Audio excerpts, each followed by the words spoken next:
The morning air in Utah's Winter Wasatch Cache National Forest carried the crisp scent of pine and the promise of adventure as 16-year-old Cody Jenkins helped unload gear from Scoutmaster Wilson's mud-splattered SUV. It was the first weekend of June, and Troop 252 from Salt Lake City had arrived at Whitetail Ridge Campground for their summer kickoff campout. Cody, a lean teenager with sandy brown hair that perpetually fell across his forehead, had been looking forward to this trip for weeks. He'd recently been appointed patrol leader for the Wolverines, the youngest scouts in the troop, and was eager to prove himself. "Jenkins, these tents aren't going to pitch themselves," called Scoutmaster Wilson, a barrel-chested man with a salt-and-pepper beard who'd been leading Troop 252 for over 15 years. Despite his gruff exterior, the boys knew he had a soft spot for teaching wilderness skills and telling campfire stories. "On it, sir," Cody replied, hoisting a canvas bag over his shoulder. The weight of responsibility sat comfortably on him, like the merit badge sash he wore to meetings. Since joining the Boy Scouts at 11, he'd earned 23 badges, everything from first aid to environmental science, but the leadership badge remained elusive. Scoutmaster Wilson had hinted this weekend might be Cody's chance to earn it, if he showed exceptional judgment and initiative. As Cody directed his patrol in setting up their campsite in a small clearing surrounded by aspens and firs, he felt a surge of pride. The Wolverines were a motley crew. There was Tyler Rodriguez, a chronic asthmatic with an encyclopedic knowledge of constellations. The McKinney twins, Sean and Dylan, who could start a fire faster than anyone, but couldn't tie a square knot to save their lives. Chubby, good-natured Pete Lawson, who always packed enough snacks to feed the entire troop, and quiet, meticulous Noah Chen, who'd joined the troop just 3 months ago and still struggled to fit in. "Remember, guys, keep the food in the bear boxes," Cody instructed as they unpacked. "Scoutmaster Wilson says there's been black bear activity in this area recently. You think we'll see one?" Dylan McKinney asked, eyes wide with equal parts fear and excitement. "Hopefully not up close," Cody replied, "but that's why we follow protocol." He'd paid close attention during their wilderness safety training, particularly about bears. Utah was home to both black bears and the occasional grizzly. Though black, bears were far more common in the Winter Wasatch Cache area. Despite their name, black bears could be brown, cinnamon, or even blonde in color, and while they were typically shy around humans, they could become dangerous if startled or if they associated campsites with food. By mid-afternoon, the entire troop had established their base camp. 5 patrol sites formed a loose circle around the central area, where Scoutmaster Wilson and Assistant Scoutmaster Green had set up. The older boys' patrols, the Eagles and the Mountain Lions, had chosen spots farther from the central area, exercising their seniority privileges. "Gather round, Scouts," Scoutmaster Wilson called after they'd finished setting up. 22 boys ranging from 12 to 17 formed a semicircle around their leader. "We've got a busy weekend ahead. Tomorrow's hike to Baker Pass is 8 miles round trip with a 1,500-foot elevation gain. Tonight we'll review map and compass skills after dinner, and speaking of dinner," he glanced pointedly at the sun lowering toward the western peaks, "it's time for patrols to start cooking. Remember, this is bear country, so clean dishes immediately, and store all food and scented items in the bear boxes. No exceptions. Any questions?" When no one spoke up, Wilson nodded. "Patrol leaders, you're in charge. Green and I will be evaluating for the cooking badges." Cody gathered his patrol, excitement bubbling in his chest. "Okay, Wolverines, let's show them how it's done. Tyler and Noah, you guys get water from the pump. Pete, start unpacking the cooking gear.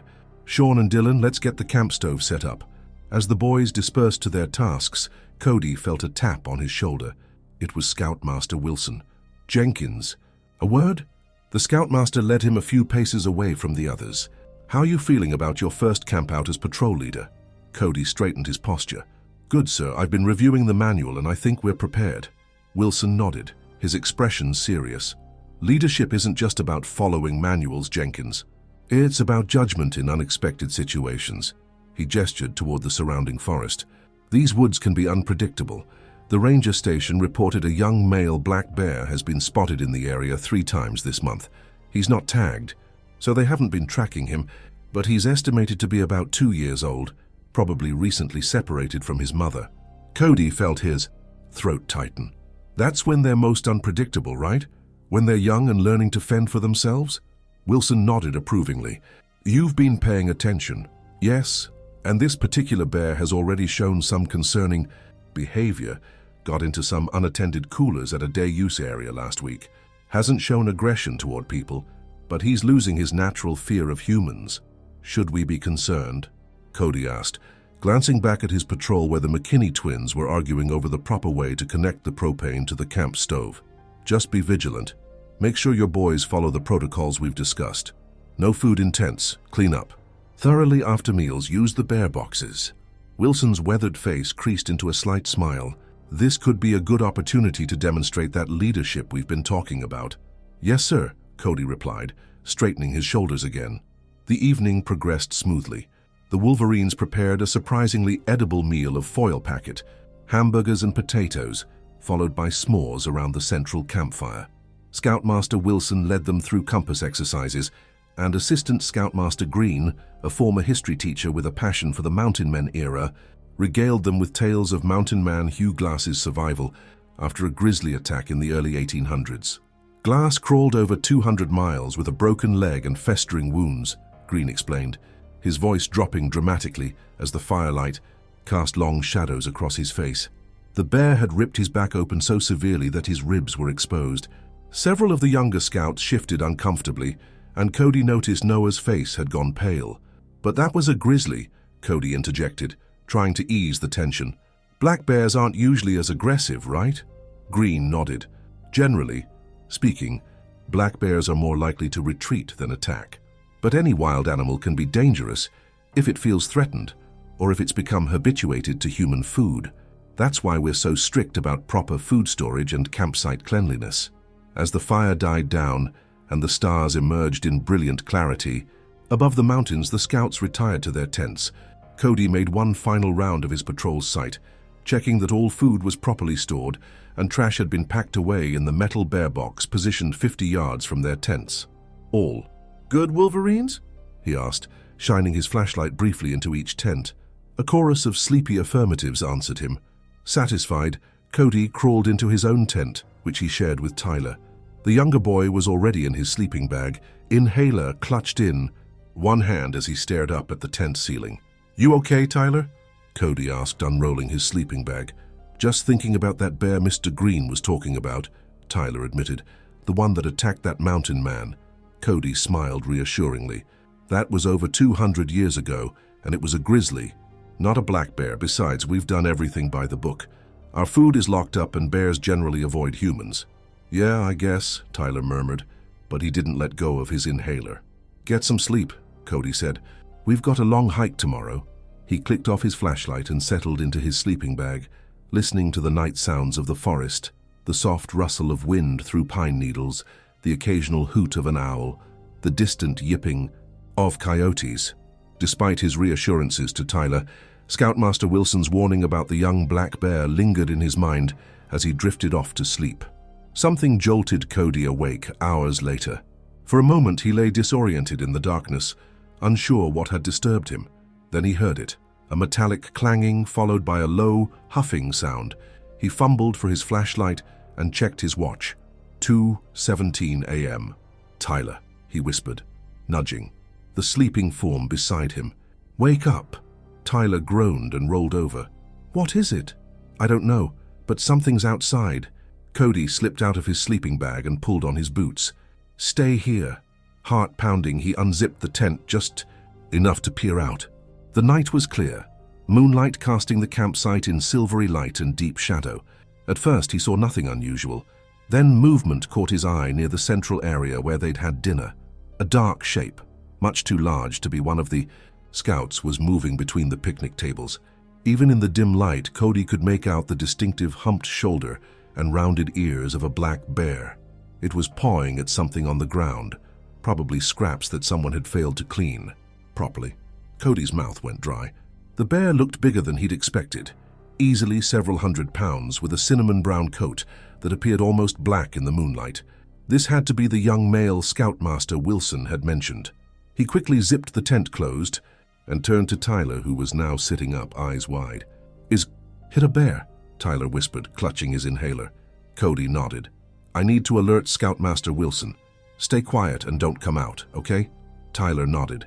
his face pale in the flashlight's beam. Cody slipped out of the tent, keeping his movements slow and deliberate. The standard procedure was clear in his mind. Alert the adult leaders, keep everyone calm and in their tents, and let the adults handle the situation. But as he took a step toward the central area, the beam of his flashlight caught the bear's. Attention. The animal raised its head, nostrils flaring as it tested the air. Cody froze, his heart hammering against his ribs. The bear stared in his direction, then dropped back to all fours and continued pawing at something on the ground. Cody realized with a jolt of alarm that the bear was investigating Pete Lawson's backpack, which had apparently been left out. Pete was notorious for sneaking snacks, and if there was food in that pack, as if confirming his fears, the bear's claws ripped through the fabric, and it buried its muzzle in the contents. Cody could hear the bear's huffing breaths as it rooted through the pack. He needed to alert Scoutmaster Wilson, but to reach the adult leader's tents, he would have to move closer to the bear. Weighing his options, Cody decided to circle around, keeping to the edge of the camping area where the shadows were deepest. Moving with agonizing slowness, he began to skirt the clearing. He had made it about halfway to Wilson's tent when disaster struck.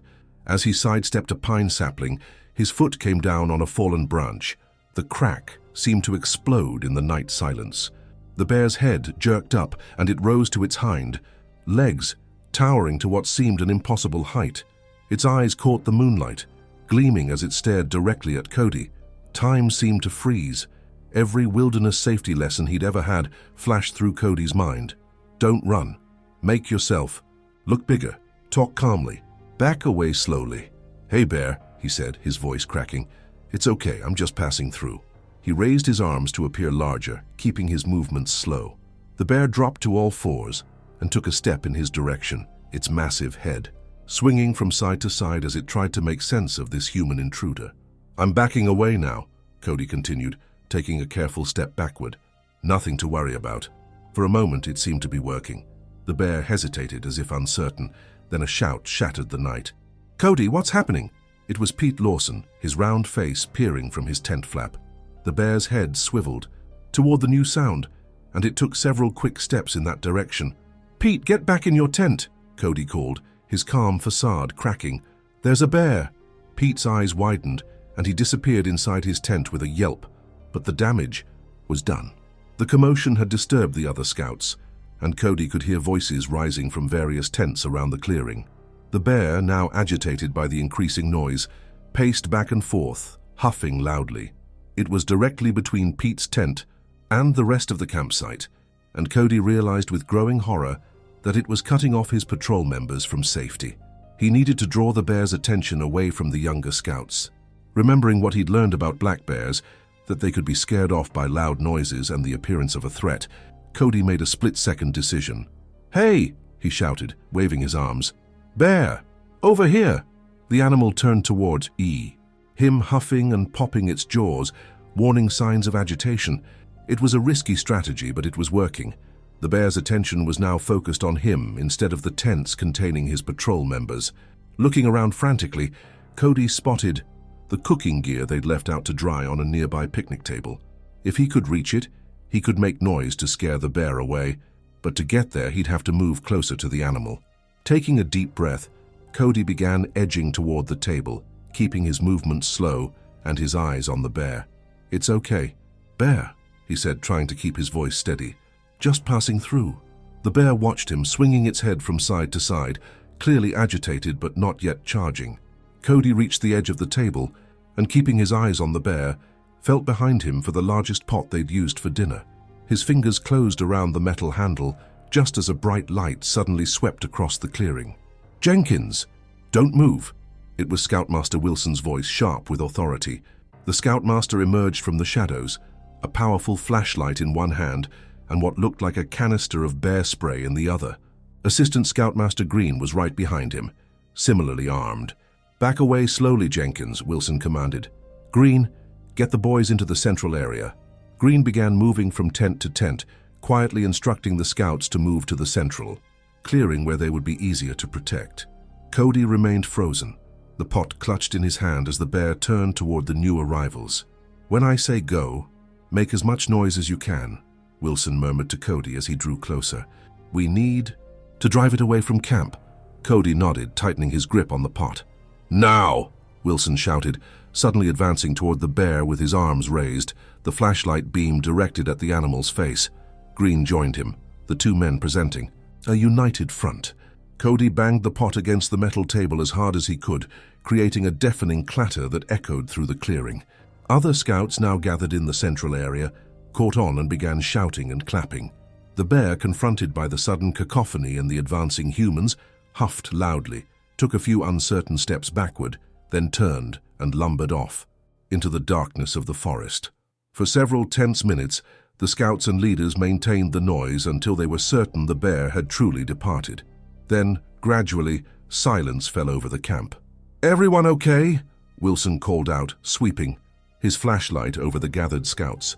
A chorus of shaky affirmatives answered him. In the harsh beam of the flashlight, Cody could see pale faces and wide eyes. Noah Chen was trembling visibly, and Pete Lawson looked like he was about to cry. "Is it gone?" Tyler asked, clutching his inhaler. "For now," Wilson replied. "But we need to make sure it doesn't come back." He turned to address the entire group. "Listen up, scouts, we're going to have to modify our procedures.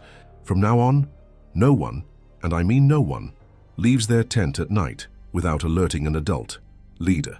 We'll maintain a fire through the night and set up a watch rotation." He paused, his gaze finding Cody. "Jenkins, what was that bear getting into when you first spotted it?"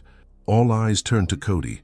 He hesitated, not wanting to get Pete in trouble, but knowing honesty was important. "It looked like Pete's backpack, sir. I think it might have had food in it." Pete's face crumpled. "I'm sorry," he blurted out. "I had some beef jerky and forgot to put it in the bear box." Wilson's expression was grim. "This is exactly why we have protocols, Lawson. That bear could have seriously injured or killed someone tonight." He sighed heavily. "We'll deal with that in the morning. For now, let's secure the camp and get some rest. Tomorrow we'll need to contact the ranger station." As the scouts returned to their tents under the watchful eyes of the adult leaders, Wilson held Cody back.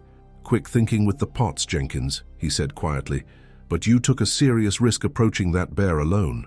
"I was trying to protect my patrol," Cody explained. "The bear was between Pete's tent and the rest of us." Wilson studied him for a long moment. "Initiative and courage are important leadership qualities," he said finally. "But so is knowing when to call for help. Next time, alert an adult leader immediately." "Yes, sir," Cody replied, feeling simultaneously proud and chastened. "Get some rest," Wilson said. "We'll take the first watch. I'll wake the senior scouts for the second shift." Sleep was elusive for Cody that night. Every rustle and crack in the forest seemed magnified, and his mind kept replaying the image of the bear rising to its full height, moonlight glinting in its eyes. But gradually exhaustion overcame anxiety, and he drifted into a fitful slumber. Morning arrived with golden sunlight filtering through the pine boughs and the cheerful chatter of birds, a stark contrast to the tension of the previous night. As the scouts emerged from their tents, the events of the night seemed almost dreamlike in the bright light of day. Scoutmaster Wilson called them together after a hastily prepared breakfast. "Change of plans, scouts," he announced. "Assistant Scoutmaster Green is going to hike out to where we can get cell reception and contact the ranger station about our bear encounter. The rest of us will secure the camp and prepare for a modified schedule today." He glanced around the circle of faces. "The Baker Pass hike is postponed. Instead, we'll do some closer activities and focus on wilderness safety skills."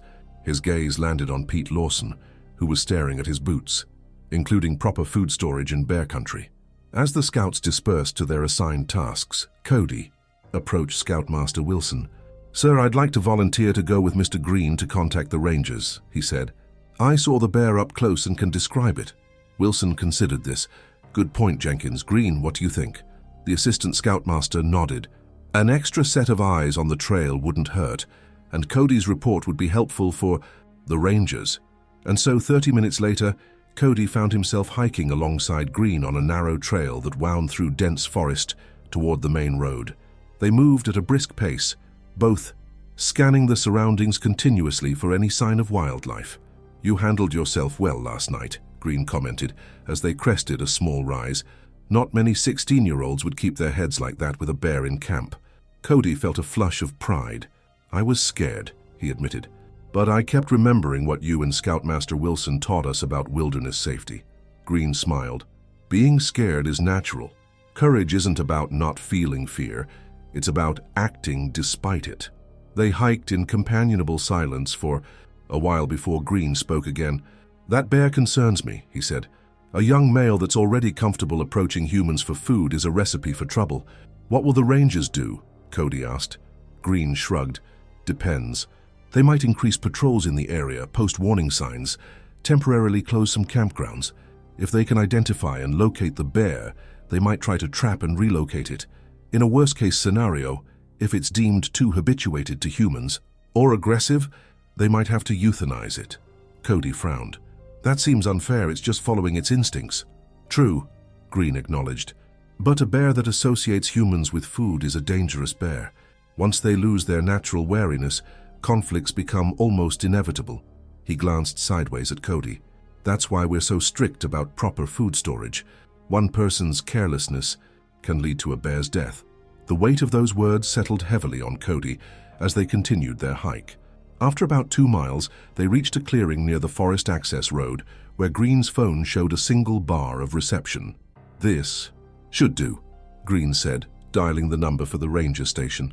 While he explained the situation to the ranger on duty, Cody kept watch, scanning the surrounding forest for any movement. The conversation was brief. Green provided details about their location and the bear encounter, then handed the phone to Cody so he could describe what he'd seen. "It was medium-sized for a black bear, I think," Cody explained. "Cinnamon brown color, not actually black. I'd guess maybe 200 pounds. It seemed young, not fully grown, but definitely not a cub."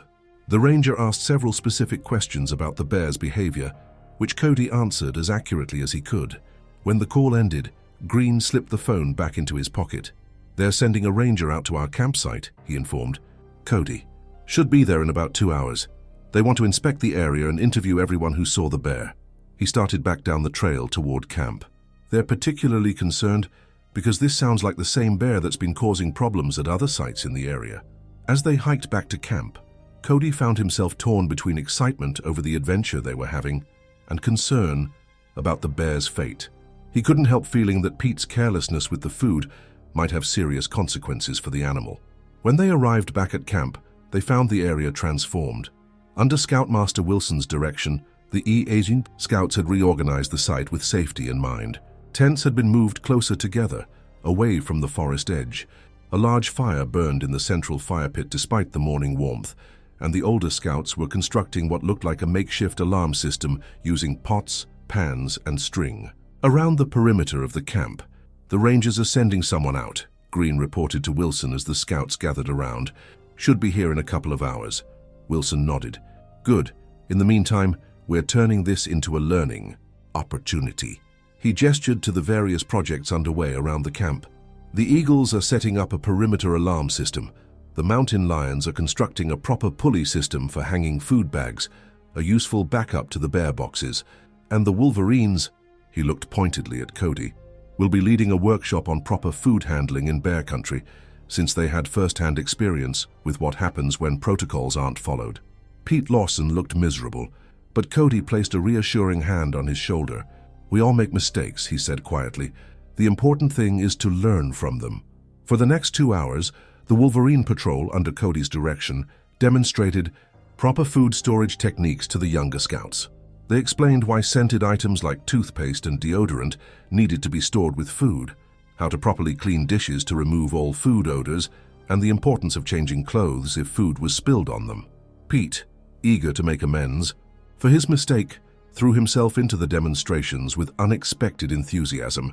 "This is what not to do," he announced, holding up his shredded backpack as a cautionary exhibit. The younger scouts stared wide-eyed at the ragged tears made by the bear's powerful claws. As the morning progressed, Cody noticed a change in his patrol. The shared experience of the bear encounter, frightening though it had been, had created a bond between them. Even quiet Noah was participating actively, sharing a surprisingly comprehensive knowledge of black bear behavior that he'd apparently gleaned from nature documentaries. Around noon, a Forest Service truck pulled into the campground's parking area. A uniformed ranger, a stocky woman with close-cropped gray hair and a weathered face, approached their site. "Troop 252, she called. Scoutmaster Wilson stepped forward to greet her. "That's us. I'm John Wilson, the Scoutmaster. We spoke on the phone?" The ranger nodded. "Ranger Martinez, I understand you had a visitor last night." Her gaze swept over the campsite, taking in the modified security measures and the scouts watching her with curious eyes. "We did," Wilson confirmed. "One of our scouts, Cody Jenkins, got a good look at it. He's the one who spoke to your colleague earlier." Martinez turned her attention to Cody. "You're the one who scared it off with the pots and pans?" "Yes, ma'am," Cody replied, feeling suddenly self-conscious under her scrutiny. "Smart move," she said approvingly. "Loud noises are often effective with black bears." She addressed the group at large. "I'd like to see where the encounter took place and talk to anyone who saw the bear." Under Wilson's direction, the scouts who had witnessed the bear gathered around Ranger Martinez, while Cody led her to where Pete's backpack had been found. The ranger examined the shredded remains of the pack and the surrounding area, taking photographs and making notes on a small tablet. "Classic food-conditioned behavior," she murmured, more to herself than to Cody. "This bear has definitely learned to associate human sights with easy meals." She straightened up and addressed the gathered scouts. "This is unfortunately becoming more common as more people use the wilderness without proper knowledge of safety protocols."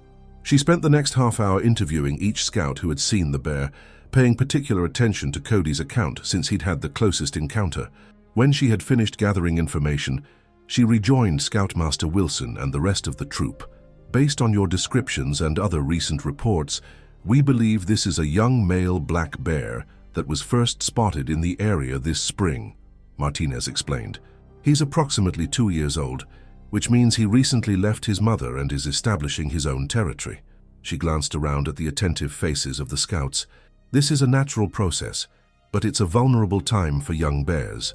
They're learning to fend for themselves, and unfortunately some discover that human food is an easy resource. Once a bear makes that association, it's very difficult to break." "What's going to happen to it?" Pete asked in a small voice. Martinez's expression was grim. "We'll increase patrols in this area and set up some trail cameras to monitor its movements. We're also going to close this particular campground temporarily while we attempt to trap and relocate the bear." "But it will be okay, right?" Pete pressed, his round face creased with worry. Martinez hesitated. "Relocation is always the preferred option," she said carefully. "But I won't sugarcoat it.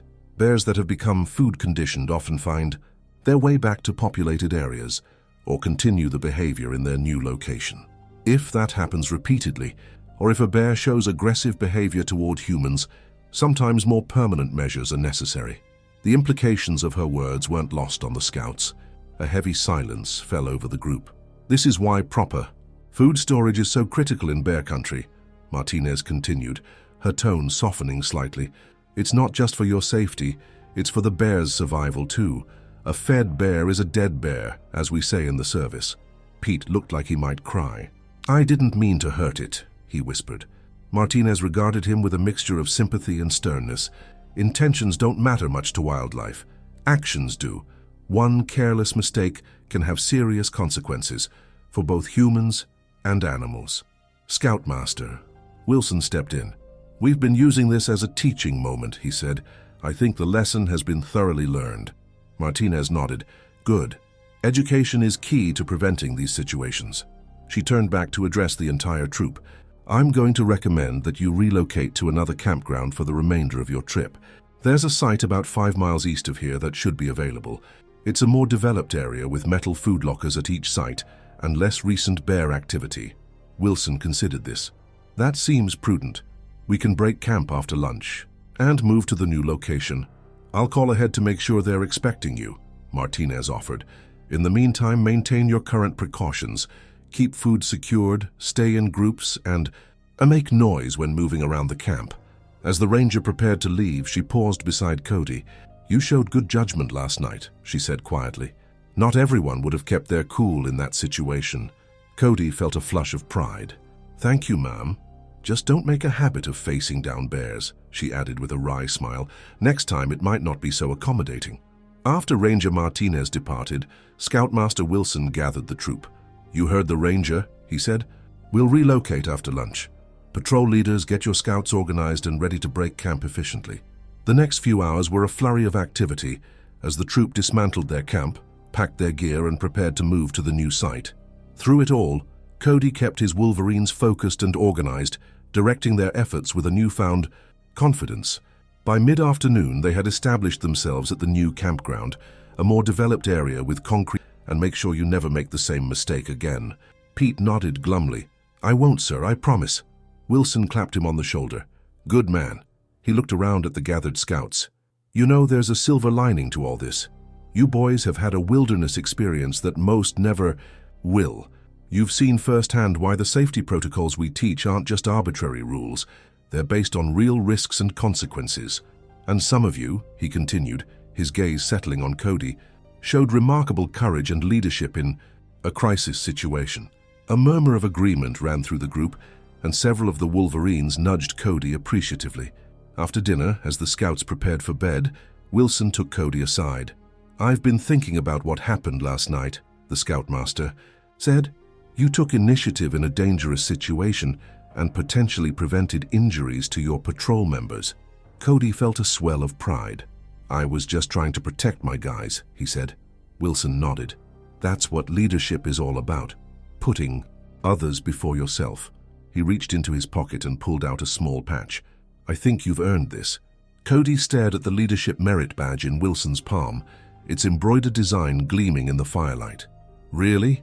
After I broke protocol by not alerting you first. Leadership isn't about blindly following rules, Wilson said. It's about making judgment calls in difficult situations. You assessed the danger, took action to protect others, and remained calm under pressure.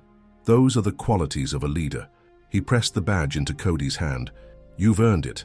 Overwhelmed, Cody could only nod his thanks. That night, as he lay in his tent listening to the familiar sounds of the forest, Cody felt a strange mixture of emotions.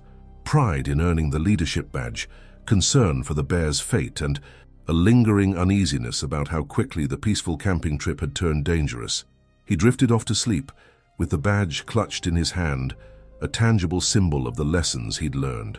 The remainder of the weekend passed without incident. The scouts completed their planned activities, though with a more cautious approach to their surroundings. On Sunday afternoon, they packed up their gear and loaded it into the vehicles for the return journey to Salt Lake City. As they pulled away from the campground, Cody gazed out the window at the receding forest. Somewhere in those woods, a young black bear was going about its daily routine, unaware of the impact it had had on Troop 252 or of the potential consequences it faced due to its growing comfort around humans. Penny for your thoughts? Scoutmaster Wilson asked from the driver's seat. Just thinking about the bear, Cody admitted. I hope they can relocate it successfully. Wilson nodded. So do I. But nature doesn't always cooperate with our plans. He glanced at Cody. You know this experience will make a great article for the troop newsletter. Would you be interested in writing up an account of what happened? Cody considered this. Sure, I could do that. Good, Wilson said. It's important to share these experiences so others can learn from them. Just focus on the facts and the safety lessons. No need to dramatize.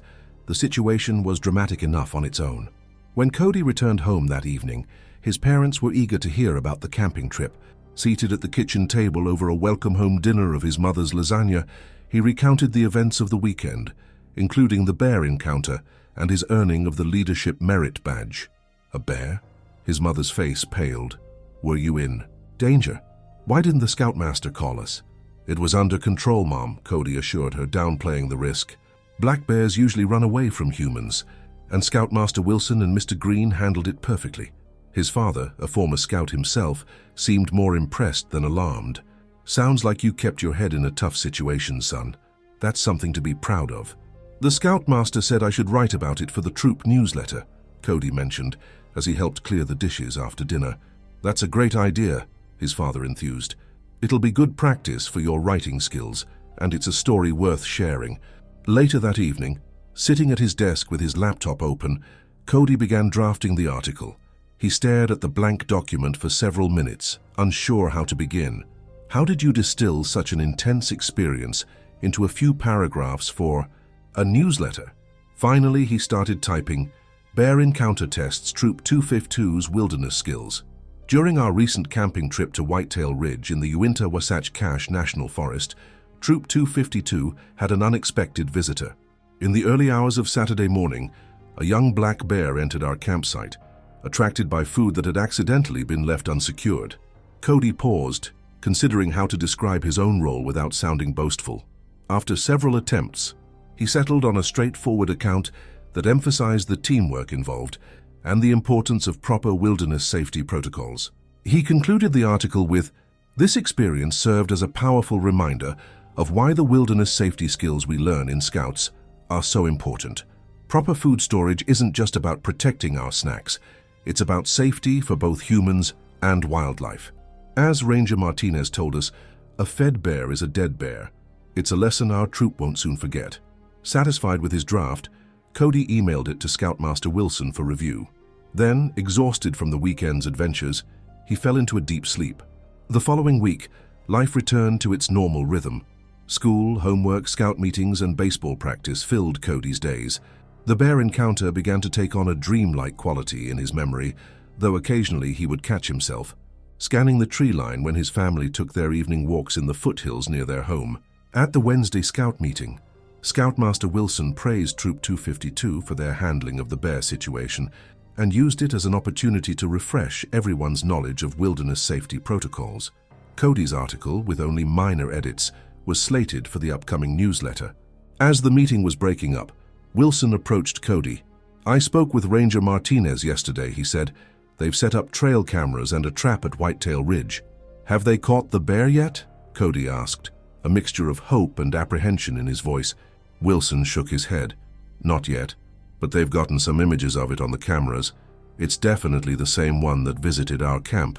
He hesitated. "Martinez said there have been 2 more incidents at other campgrounds in the area. The bear is becoming increasingly bold around humans." The implications hung in the air between them. "So if they catch it," Cody began. "They'll still try to relocate it," Wilson assured him, but Martinez was candid about the challenges. Bears with established food-seeking behaviors often return to populated areas even after relocation. Cody nodded, a heaviness settling in his chest. "I understand. This isn't on you, Cody," Wilson said, reading his expression, "or on Pete, for that matter. This bear had already developed problematic behaviors before our encounter with it. What happened at our campsite was just one incident in a pattern. Still feels connected, though," Cody murmured. "That's the thing about nature," Wilson replied. "Everything is connected. Our actions have consequences that ripple outward in ways we can't always predict." He clapped Cody on the shoulder. "That's why the work you're doing with your article is important. If it helps even one person understand the importance of proper wilderness practices, then it makes a difference." The troop newsletter, with Cody's article featured prominently on the second page, was distributed the following week. It included a photo of the Wolverine Patrol posing with their cooking equipment, the same pots and pans that had helped drive away the bear, along with a sidebar on proper food storage techniques in bear country. Cody received several compliments on the article, particularly from parents who appreciated the emphasis on safety without unnecessary dramatization of the danger. Pete Lawson's parents even called Cody to thank him for not placing blame on their son in the write-up. "You handled it with maturity and kindness," Mrs. Lawson told him. "Pete was so worried about how everyone would react, but your article turned it into a learning experience for the whole troop." 2 weeks after the camping trip, Cody received an email from Ranger Martinez. She had obtained his contact information from Scoutmaster Wilson to provide an update on the bear situation. "I wanted to let you know that we successfully trapped the young male black bear that visited your campsite," she wrote. "Based on its continued food-seeking behavior at campgrounds, the decision was made to relocate it to a more remote area in the Winter Mountains, approximately 75 miles from its previous territory." Cody felt a surge of relief. The bear would be given another chance. But Martinez's email continued. "I should caution that relocation is not always successful, particularly with bears that have developed a strong association between humans and food. We've fitted this bear with a tracking collar so we can monitor its movements and intervene again if necessary. I'm sharing this with you because I was impressed by your concern for the animal's welfare, balanced with an understanding of the safety issues involved. It's a perspective that's sometimes lacking in these situations, where people tend to either demonize the animal or ignore the very real risks. If you're interested in wildlife management issues, I'd be happy to suggest some resources or answer any questions you might have. The Forest Service is always looking for thoughtful young people who understand the delicate balance between human recreation and wildlife conservation. The email concluded with links to several resources on bear behavior and wildlife management in Utah's national forests. Cody found himself clicking through them with unexpected interest, absorbing information about habitat ranges, feeding patterns, and the challenges of human-wildlife conflict. He replied to Ranger Martinez, thanking her for the update and expressing his interest in learning more about wildlife management. "I'm glad the bear got another chance," he wrote. "I hope the relocation works." Martinez's response came the next day. "Time will tell. Wildlife management is rarely about perfect solutions. Usually, we're trying to find the least problematic approach among imperfect options.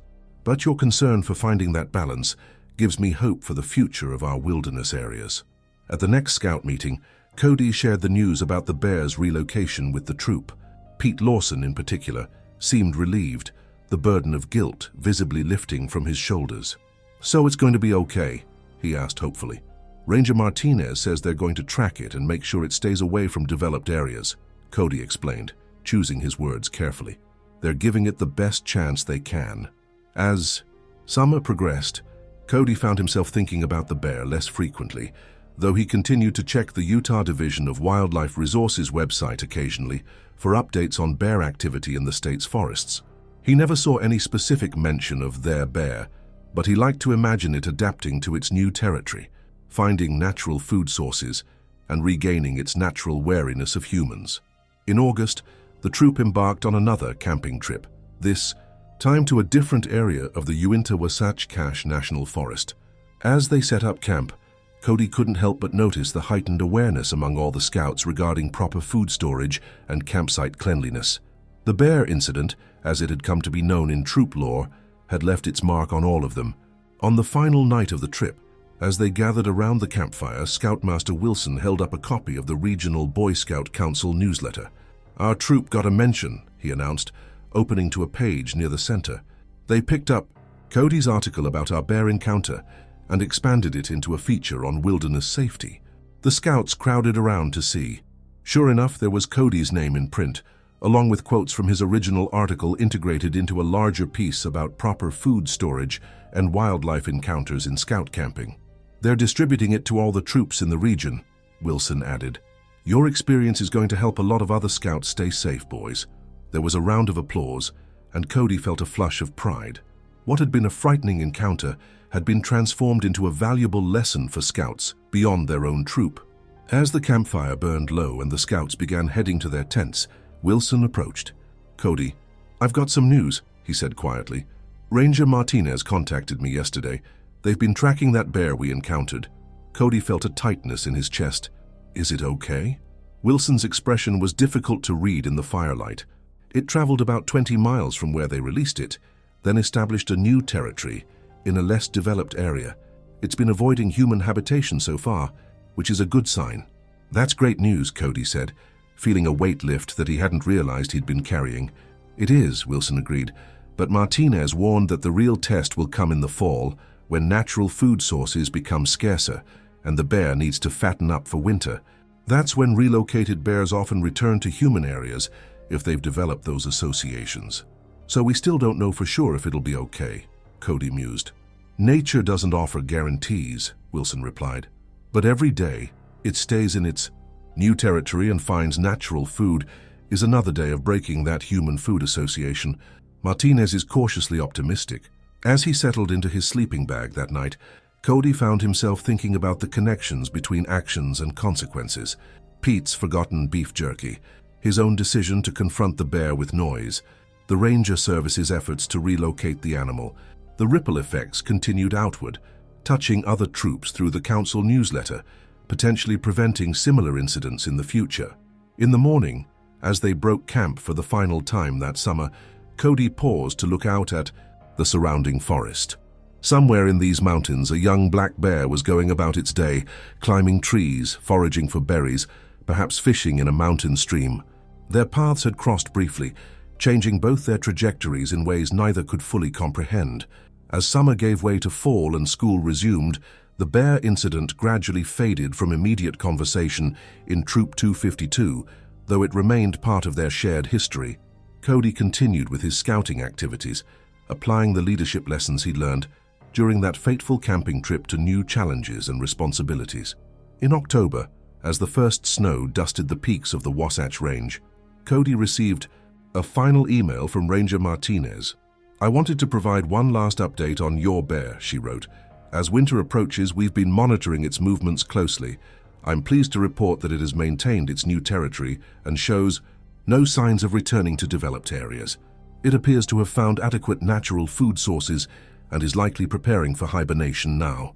The tracking collar will eventually fall off as designed, but for now, it's giving us valuable data on black bear movements and habitat usage in the region. Your troops' encounter, while unfortunate, has contributed to our understanding of bear behavior and relocation outcomes. As bears begin their winter dormancy, our monitoring will become less frequent, but based on current patterns, we're optimistic about this bear's prospects for successfully reintegrating into a more natural behavioral pattern." Cody read the email several times, a smile spreading across his face. He forwarded it to Scoutmaster Wilson and, with permission, shared the news with the troop at their next meeting. "See," Pete Lawson exclaimed, "I told you it would be okay."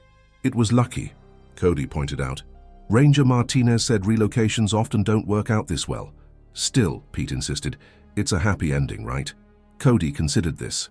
"I guess it is," he agreed, "for the bear and for us."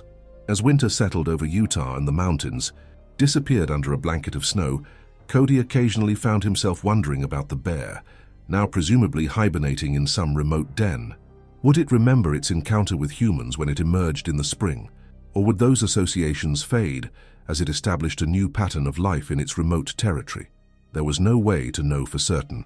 Nature, as Scoutmaster Wilson had said, offered no guarantees. But Cody liked to think that somewhere in the vast wilderness of the winter mountains, a young black bear was sleeping peacefully, its days of raiding campsites behind it. In the spring of his junior year, as he prepared for another season of camping with Troop 252, Cody completed his Eagle Scout project, a series of informational panels about wilderness safety and wildlife conservation for a popular trailhead in the foothills near Salt Lake City. One panel focused on bear safety featured information he'd gleaned from his correspondence with Ranger Martinez and his own research since the encounter. At the dedication ceremony, Ranger Martinez herself made an appearance, praising the project's emphasis on responsible wilderness use and the protection of wildlife. After the formal presentations, she pulled Cody aside. "I've been meaning to tell you," she said. "That bear from last summer, we picked up signals from its collar again when it emerged from hibernation. It stayed in the same general territory, away from developed areas. Looks like the relocation was successful." Cody couldn't help the grin that spread across his face. "That's fantastic news. I've wondered about it." Martinez smiled. Wildlife management success stories don't always get the same attention as the problems, but they do happen. "I thought you'd want to know that this was one of them." As he stood at the trailhead, watching hikers pause to examine his informational panels, Cody reflected on how a single weekend, a single encounter, had shaped the direction of his interests and activities over the past year. The Leadership Merit Badge on his sash was a tangible symbol of that night, but the less visible impacts, his growing interest in wildlife conservation, his deepened appreciation for the delicate balance between human recreation and wilderness preservation, were equally significant. In the distance, the mountains of the Wasatch Range rose against the blue spring sky, their slopes gradually greening as the snow line retreated upward. Somewhere in those mountains, a black bear that had once rummaged through Pete Lawson's backpack was going about its daily routines, foraging and exploring its territory, unaware of its brief role in the story of Troop 252. And that, Cody decided, was exactly as it should be. Now let's move on to the story of the next survivor. The morning light filtered through the dense pine canopy of Voyageurs National Park, casting dappled shadows across Ruth Carter's weathered field journal. At 63, Ruth had developed a certain rhythm to her bird-watching expeditions. Wake before dawn, prepare a thermos of black coffee, pack her day pack with field guides, binoculars and trail mix, and drive the 40 minutes from her modest home in International Falls to the park's Rainy Lake Visitor Center.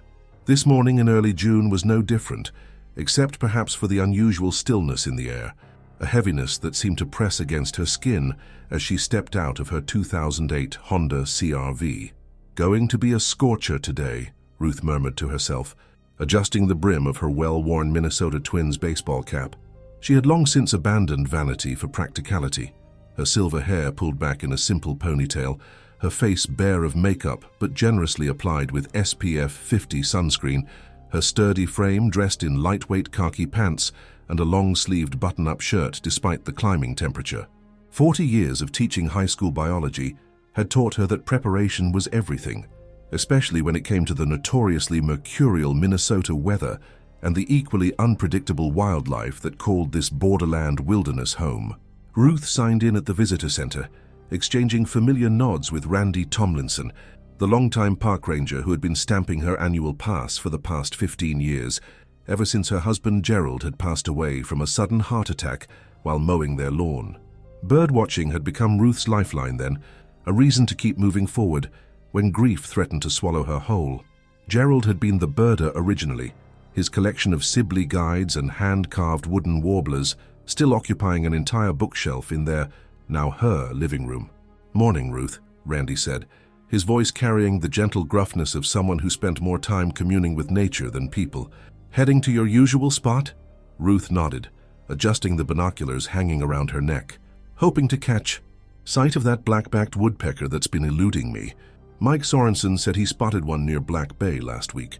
Randy's expression shifted slightly, a subtle tightening around his eyes. "Just be careful out there today. We've had some reports of a black bear sow with cubs around that area. Probably best to stick to the more populated trails." Ruth felt a small thrill of concern flicker through her chest, but quickly tamped it down. She had encountered black bears before during her decades of exploring the North Woods, always from a respectful distance, always without incident. Black bears were generally shy creatures, more likely to flee than confront a human. Still, a mother with cubs was a different story altogether. "I'll keep my bear spray handy," she promised, patting the small canister clipped to her belt. Gerald had insisted she carry it after a close encounter with a moose during their 30th anniversary camping trip. She had never needed to use it, but its presence had become as much a part of her outdoor ritual as her binoculars and field notebook. Randy seemed satisfied with her response. "The Kabetogama Peninsula has been active with bird migrations this past week. Might be worth checking out instead." But Ruth had already set her heart on Black Bay. The black-backed woodpecker had become something of a white whale for her, a species that had somehow eluded her careful observations over the years. Adding it to her life list would be a triumph, a small victory to share at the next meeting of the Northern Minnesota Ornithological Society, where she served as secretary. "I'll be careful," she assured Randy again, with the confidence of someone who had spent countless hours in these woods without major incident. Just a quick loop, and then back before the afternoon heat. As she stepped back into the warmth of the June morning, Ruth paused to apply another layer of mosquito repellent. The black flies were particularly aggressive this season, a nuisance that most visitors to Voyageurs found intolerable, but that locals like Ruth had learned to accept as the price of admission to this watery wilderness. The park, straddling the border between Minnesota and Canada, was primarily a water-based destination, with interconnected lakes dominating the landscape.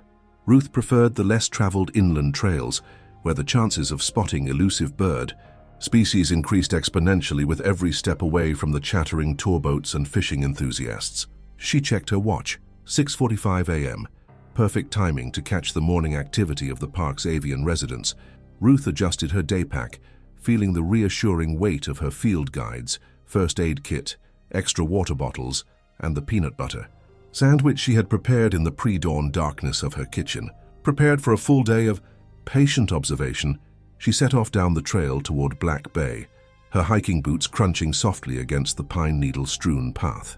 The trail wound through stands of red and white pine, occasionally opening to reveal glimpses of the sparkling waters of Rainy Lake.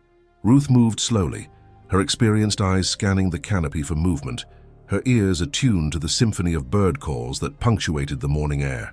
She paused frequently to make notations in her field journal. A flash of scarlet, as a male tanager flitted between branches, the distinctive drumming of a pileated woodpecker echoing through the forest, the melodic song of a white-throated sparrow, declaring its territory. 2 hours into her hike, Ruth had already added 17 species to her day list, but the black-backed woodpecker remained elusive. The trail had narrowed, becoming less defined as it meandered away from the more frequented areas of the park. This was how Ruth preferred it, the solitude allowing her to blend into the environment, becoming a patient observer rather than an intrusive presence. Just a bit farther, she whispered to herself, wiping a bead of sweat from her brow. The temperature had continued to climb, the humidity wrapping around her like a damp blanket. She could feel her shirt clinging to her back, her breathing slightly labored as the trail inclined upward. At 63, Ruth prided herself on maintaining her stamina, regularly walking 5 miles a day around the community college track near her home, but the combination of heat and rough terrain was beginning to take its toll. She reached a small clearing and decided it was time for a water break. Setting her day pack on a fallen log, Ruth extracted a water bottle and took several long swallows, the lukewarm liquid still refreshing against her parched throat. As she recapped the bottle, a movement in her peripheral vision caused her to freeze. 20 yards away, partially obscured by a thicket of hazelnut shrubs, stood a black bear. Not just any black bear, but a sow with 2 small cubs tumbling playfully at her feet. Ruth's heart hammered against her ribs, a surge of adrenaline flooding her system. She had encountered black bears before, but never a mother with cubs, never at such close range. The sow hadn't noticed her yet, too focused on foraging among the shrubs, turning over small rocks and logs in search of insects for her cubs.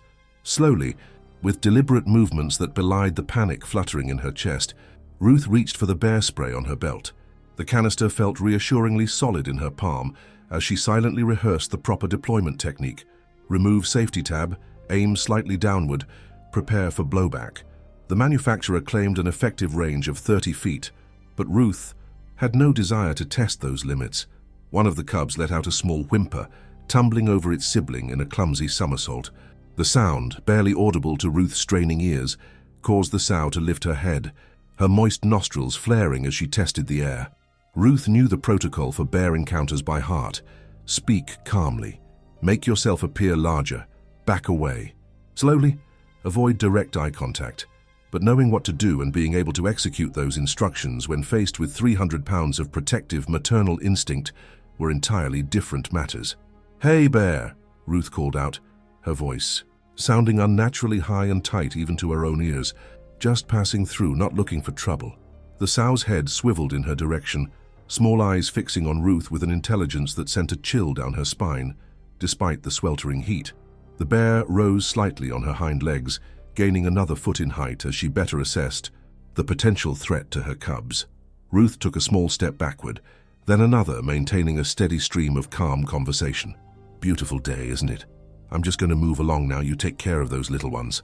The cubs, sensing their mother's change in demeanor, scampered behind her, peering out with curious eyes at this strange, 2-legged creature.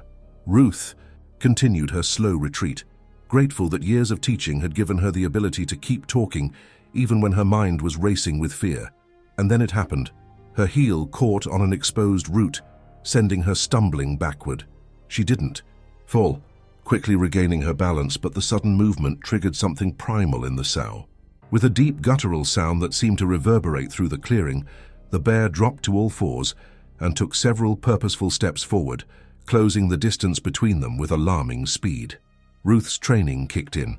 She raised her arms above her head, making herself appear as large as possible. "Hey bear, back off!" she shouted, her voice carrying through the trees with surprising authority. The bear paused, seemingly startled by the volume and confidence in Ruth's voice. For a moment, a fragile standoff existed between woman and bear, neither willing to cede ground, both protective of their own safety. In that suspended moment, Ruth became aware of a small structure nestled among the trees about 40 yards to her right. One of the park's backcountry outhouses, a simple wooden affair designed to minimize human impact on the wilderness. It wasn't much, but its solid walls suddenly seemed like the safest place in the world. The sow huffed, pawing at the ground, her message clear. This was her territory, and Ruth was an unwelcome intruder. The cubs remained behind their mother, but their earlier playfulness had been replaced with alert wariness, learning from their mother how to respond to potential threats. Okay, Ruth said, her voice deliberately soothing as she began to angle her retreat toward the outhouse. I'm leaving your space, all yours. Each step felt like an eternity, her senses hyper-aware of every sound, every movement. The bear continued to watch her, occasionally huffing or woofing but not advancing further. Ruth's hope began to build. Perhaps she would emerge from this encounter with nothing more than an accelerated heart rate and a story to tell at the next Birding Society meeting. Then a series of events unfolded with terrifying rapidity. A sudden gust of wind carried Ruth's scent more strongly toward the bears. One of the cubs emitted a high-pitched squeal of alarm, and the sow, interpreting these signals as escalating danger, charged. There is a common misconception that bears are slow, lumbering creatures. Ruth knew better, but even she was unprepared for the explosive speed with which 300 pounds of maternal protection could move. The bear covered the ground between them in seconds, her powerful limbs eating up the distance with horrifying efficiency. Ruth ran. All thoughts of proper bear encounter protocol vanished, replaced by pure survival instinct. Her 63-year-old legs pumped with an energy she hadn't felt in decades as she sprinted toward the outhouse, her daypack bouncing painfully against her back, her lungs burning with exertion. She could hear the bear behind her, the heavy breathing and the thud of massive paws against the forest floor. Ruth didn't look back, couldn't afford to waste the precious seconds, but she could feel the bear's presence like a physical weight pressing against her back. The outhouse door was secured with a simple wooden latch. Ruth's fingers fumbled with it, panic making her normally dexterous hands clumsy and uncooperative. Behind her, the bear's huffing grew louder, closer. With a desperate yank, the latch gave way. Ruth flung herself inside the small structure, pulling the door shut behind her with such force that the entire outhouse shuddered. Her trembling fingers secured the interior latch just as something heavy slammed against the door. The impact reverberated through the small space, causing Ruth to stumble backward onto the wooden bench that served as the toilet seat. The structure, while solidly built to withstand the harsh northern Minnesota winters, was never designed to repel a determined black bear. The walls shook with another impact, and Ruth could hear the splintering of wood as powerful claws raked across the exterior. "Help!" she shouted, knowing even as the word left her mouth that it was futile. She was too far from the visitor center, too far from the more populated areas of the park. The only witnesses to her predicament were the birds she had come to observe and the bear currently trying to tear through her flimsy wooden refuge. Ruth fumbled in her pocket for her cell phone, cursing softly when she saw the no service indicator in the corner of the screen. Voyageurs National Park was notorious for its spotty cell coverage, one of the reasons many visitors cherished it as a true wilderness experience. Ruth had always appreciated the forced disconnection from technology during her birdwatching expeditions, until now. Another powerful impact rocked the outhouse, this one accompanied by a splintering crack as one of the wallboards partially gave way. Through the narrow gap, Ruth could see a glimpse of black fur and the glint of a small dark eye. Her hand closed around the bear spray still clutched in her right hand. If the bear managed to break through, she would have one chance. One spray to deter the animal before. Ruth refused to complete the thought. Instead, she focused on controlling her breathing, trying to quiet the thundering of her heart that seemed to echo in the confined space. The outhouse, designed for function rather than comfort, offered little room to maneuver. The single ventilation window was too small for her to squeeze through, even if she could have reached it from her position. Outside, the bear continued its assault on the structure, circling to test different walls, occasionally rising to peer through the ventilation gaps near the roof. Ruth could hear the cubs whimpering somewhere nearby, their distress adding to their mother's determination to eliminate the perceived threat. "Please go away," Ruth whispered, her voice trembling. "Please just take your babies and go." As if in direct response to her plea, the bear redoubled its efforts, focusing now on the door. The wooden latch that had seemed so flimsy in Ruth's hands now represented her only barrier between safety and catastrophe. Each impact caused the latch to bend slightly, the wood around it beginning to splinter. Ruth pressed herself against the far wall of the outhouse, her mind racing through possible scenarios. If the bear broke through, She would have to be ready, with the spray. If that failed, she forced herself to consider options. Could she somehow slip past the bear? Unlikely. Could she withstand an attack long enough for the bear to lose interest? The statistics on bear attacks flashed through her mind. Most victims did not survive prolonged encounters, especially with mother bears protecting cubs. A particularly violent impact caused the entire structure to shift on its foundation. Ruth heard something give way, not the door itself, but one of the hinges securing it to the frame. 2 more impacts like that, and the door would come completely free. In desperation, Ruth began to search the small space for anything that might help her. The interior of the outhouse was Spartan: a wooden bench with a toilet seat, a small container of hand sanitizer mounted to the wall, a metal bracket that once held toilet paper but now sat empty. Nothing that could serve as a weapon or additional barricade. Her fingers closed around her phone again. Still no service, but perhaps. Ruth opened the camera function and activated the flash. If nothing else, she could document what was happening. If the worst occurred, perhaps someone would find her phone, understand what had happened. The thought was morbid, but it gave her something to focus on beyond the immediate terror. She snapped several photos of the splintering door, the small gap in the wall where the bear's fur was visible, the bent hinge that threatened to give way entirely. Then, with shaking hands, she opened the voice memo application and pressed record. "My name is Ruth Carter," she began, her voice steadier than she expected. "I'm trapped in an outhouse at Voyageurs National Park, being attacked by a black bear. Sir, with cubs." She gave the date, an approximate description of her location, and a brief account of how she had ended up in this situation. "If anyone finds this, please tell my sister Janet in Duluth that I love her, and my students, past and present, that they were the joy of my life." Another impact, more violent than the ones before, nearly caused Ruth to drop the phone. The door was holding, but barely. The top hinge had completely separated from the frame, leaving the door hanging at an awkward angle, still secured only by the bottom hinge and the increasingly fragile latch. Ruth continued her recording, a strange calm settling over her as she focused on the task. "The bear is still trying to get in. I have bear spray, but I'm not sure it will be enough if she gets through the door. I've encountered black bears before, but never one this aggressive. I think she sees me as a threat to her cubs, which I understand. I'm a mother too, in a way. 38 years teaching high school biology. You protect what you love." A moment of relative quiet followed, the bear seemingly pausing in its assault. Ruth held her breath, listening intently. Had the animal given up? Was it possible that her ordeal was nearly over? The silence stretched for 1 minute, then 2. Ruth's hopes began to rise. Black bears, despite their strength and occasional aggression, were not known for prolonged attacks. Perhaps the sow had decided that Ruth no longer posed an immediate threat to her cubs, or maybe she had become distracted by easier foraging opportunities nearby. Ruth was just beginning to relax, her death grip on the bear spray, when the attack resumed with renewed vigor. This time, the bear seemed to have identified the door's weakness, the partially detached hinge and the straining latch. Each impact now was precise, focused on these vulnerable points. The bottom hinge gave way with a screech of protesting metal.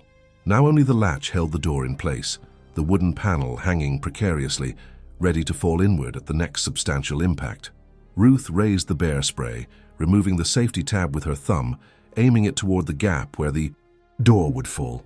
Her hands were surprisingly steady now, adrenaline focusing her movements with crystalline clarity. "Come on then," she whispered, a lifetime of Minnesota stoicism asserting itself even in this moment of extreme danger. "Let's get this over with." The final impact came with a sound like a gunshot, the latch tearing free from the wooden frame, sending splinters flying across the small space. The door crashed inward, revealing the massive form of the black bear sow, her fur bristling, teeth bared in a snarl that exposed yellowed canines capable of crushing bone. Ruth depressed the trigger on the bear spray, sending a cloud of capsaicin compound directly into the bear's face. The effect was immediate and dramatic. The bear reared back with a roar of pain and confusion, pouring frantically at her eyes and nose. The spray, designed specifically to target the sensitive mucous membranes, created a burning sensation that temporarily overwhelmed the animal's other instincts. For a moment, Ruth thought she might have succeeded in deterring the attack. The bear backed away from the doorway, shaking her massive head and continuing to paw at her face. But the reprieve was short-lived. Either the spray's concentration was insufficient, or the bear's maternal instinct was simply too powerful to be overcome by pain alone. With another roar, this one somehow conveying even more rage than before, the bear charged forward again. Ruth, still seated on the wooden bench, had nowhere to go, no way to avoid the onslaught.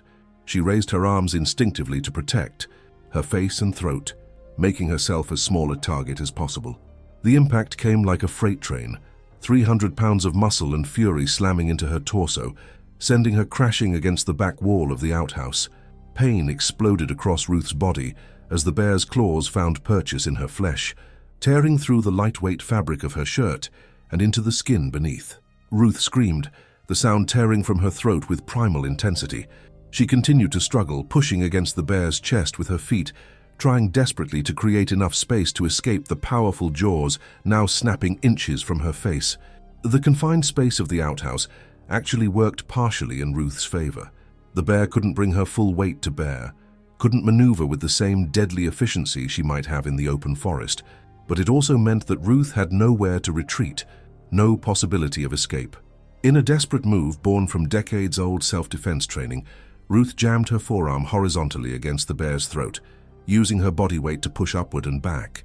It wasn't enough to deter the bear, but it created a momentary confusion that allowed Ruth to slide sideways off the bench, putting the toilet seat between herself and the animal.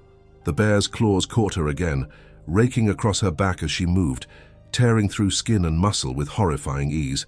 Ruth felt warm wetness spreading across her back, knew that she was bleeding heavily, but the pain remained somewhat distant, her body's response to extreme trauma temporarily shielding her from the worst of it. Somehow Ruth managed to get to her feet, pressing her back against the far corner of the outhouse, facing the bear across the small wooden bench. The animal seemed momentarily confused by the change in position, hesitating just long enough for Ruth to fumble in her pocket for anything that might help. Her fingers closed around the small container of hand sanitizer she had placed there that morning, a COVID-era habit she had never abandoned. The alcohol-based gel wasn't much, but in her desperate state, it was the only weapon she had left. As the bear gathered itself for another charge, Ruth squeezed the entire contents of the small bottle toward the animal's face, aiming for the eyes already irritated by the bear spray. The high alcohol content stung the sensitive tissue, causing the bear to rear back again with another roar of pain and confusion. This time the bear seemed genuinely deterred, shaking her head violently and backing out of the damaged doorway. Ruth could hear the cubs whimpering nearby, their distress calls pulling at the sow's attention. For a moment, the massive animal seemed torn between continuing her attack on this strange, painful adversary and returning to protect her vulnerable young. Ruth remained frozen in her corner, blood soaking through her torn clothing, her breathing coming in ragged gasps. She didn't dare move, didn't dare make a sound that might refocus the bear's aggression. After what seemed like an eternity, but was probably only seconds, the sow made her decision. With a final huff of challenge toward the outhouse, she turned and lumbered back toward her cubs, gathering them with gentle nudges of her massive head. Ruth watched through the shattered doorway as the bear family moved away into the underbrush, the cubs glancing back occasionally at the strange structure and the even stranger creature within it. Only when they had disappeared entirely from view did Ruth allow herself to slide down the wall to the floor, her legs no longer able to support her weight. The adrenaline that had sustained her during the attack began to ebb, allowing the full impact of pain to wash over her in waves. She looked down at herself, assessing the damage with the clinical detachment of someone in shock. Her shirt hung in tatters, stained dark with blood. Long gashes ran across her left arm and shoulder, where the bear's claws had made initial contact. More serious wounds marred her back. She couldn't see them, but could feel the warm stickiness of blood pooling beneath her. "Help!" she called out, her voice barely more than a whisper now. "Someone help me." The forest remained silent, indifferent to her plight. Ruth knew that her chances of being found quickly were slim. She had told Randy she was heading to Black Bay, but that covered a large area. Her regular hiking companions knew she preferred solitude, often went days without checking in with friends or family. It could be tomorrow, or even the day after, before anyone realized she was missing. With trembling hands, Ruth reached for her day pack, which had somehow remained on her back throughout the attack. The straps were torn, barely holding the bag together, but the contents were intact. She fumbled with the zipper, wincing as the movement sent fresh pain shooting across her wounded back. Inside, she found her first aid kit, a comprehensive collection that she had assembled herself, far more extensive than the small commercial kits most hikers carried. Years of leading student field trips had taught her to be prepared for everything from bee stings to broken bones. But even her well-stocked kit wasn't designed for wounds of this severity. Still, it was better than nothing. Ruth extracted antiseptic wipes, gauze pads, and elastic bandages, moving with the methodical precision of someone forcing herself to focus beyond pain. She began to clean and dress the wounds she could reach. The gashes on her arm were deep, but had mostly stopped bleeding. The scratches across her torso were superficial, painful, but not life-threatening. The wounds on her back were another matter entirely. Ruth couldn't see them, couldn't properly clean or bandage them. She managed to press several gauze pads against the area where she felt the most wetness, securing them with athletic tape wrapped awkwardly around her torso. It was a stopgap measure at best, but it would have to do. Her phone had survived the attack, still clutched in her left hand throughout the ordeal. Ruth checked again for service. Still nothing. But the voice memo application continued to record, having captured the entire attack and its aftermath. She saved the file, then opened the camera again, taking photos of her injuries, the destroyed outhouse, and the bear prints clearly visible in the soft earth outside the structure. Evidence, she thought dimly. Need evidence. The shock was beginning to wear off, replaced by a bone-deep cold despite the June heat. Ruth recognized the symptoms of blood loss and trauma. She needed medical attention soon, or her chances of survival would diminish rapidly. With effort that seemed Herculean, Ruth pushed herself to her feet again, using the splintered wall of the outhouse for support. She had to try to reach the main trail, had to find help. Staying put might be the conventional wisdom for lost hikers, but Ruth knew that in her current condition, remaining in the damaged outhouse could be a death sentence. Her first step nearly sent her crashing back to the ground, her legs weak and uncooperative. Ruth gritted her teeth, forcing herself to remain upright through sheer force of will. The second step was marginally easier, and the third slightly more so, as her body reluctantly responded to her demands. Ruth oriented herself toward what she hoped was the main trail, using the position of the sun as a guide. She had been hiking for about 2 hours before the encounter, which meant she was roughly 4 miles from the visitor center, an impossible distance in her current condition. But there were emergency call boxes placed at intervals along the main trails. If she could reach one of those, each step was an exercise in determination over pain. Ruth used her bird-watching notebook as a makeshift pressure bandage, pressing it against her back with one hand, while the other gripped a fallen branch that served as a walking stick. Blood continued to seep through her makeshift bandages, leaving a sporadic trail of dark droplets on the forest floor behind her. Time became fluid, stretching and contracting in strange ways as Ruth focused entirely on the mechanical process of movement. One foot in front of the other. Ignore the pain. Keep breathing. One foot in front of the other. She had no idea how long she had been walking when she heard voices in the distance, human voices calling back and forth, the words indistinct but the tone clearly recreational rather than searching. Hikers, perhaps, or a guided tour group. "Help!" Ruth called out, her voice stronger now, fueled by a surge of desperate hope. "Help me, please!" The voices paused, then a response came, uncertain at first. "Hello, is someone there?" "Here, I'm over here." Ruth summoned every ounce of volume she could muster.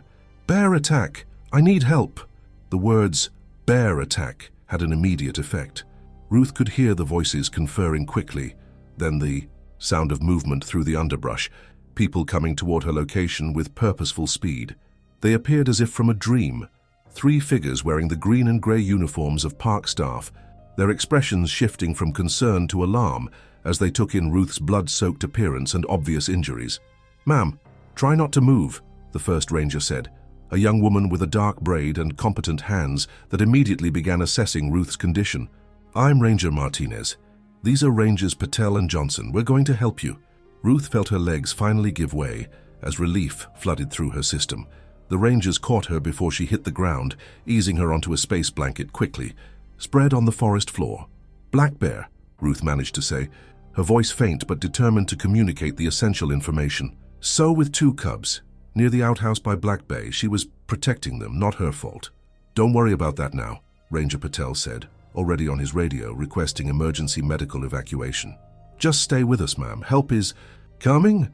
Ranger Martinez was cutting away what remained of Ruth's shirt, revealing the full extent of her injuries. Even through the haze of pain and encroaching unconsciousness, Ruth could see the ranger's expression tighten with concern. Significant lacerations to the back and shoulders, Martinez reported to someone on her own radio. Probable blood loss. TOV class 2 or 3. Patient is conscious but showing signs of shock. The 3rd ranger, Johnson, was scanning the surrounding forest, his hand resting on what Ruth recognized as a tranquilizer gun. Any sign of the bear when you were walking? He asked Ruth, his tone gentle but urgent. Ruth shook her head slightly, immediately regretting the movement as dizziness washed over her. No. She took the cubs and left, after the spray and hand sanitizer. Despite the gravity of the situation, Ranger Johnson's lips twitched slightly. Hand sanitizer? Improvised, Ruth murmured, her voice growing fainter. Biology teacher. Use what you have. The rangers exchanged glances that Ruth couldn't quite interpret. The world was beginning to darken around the edges, sounds becoming muffled as shock continued to claim her consciousness. Stay with us, ma'am, Martinez urged, her voice seeming to come from very far away.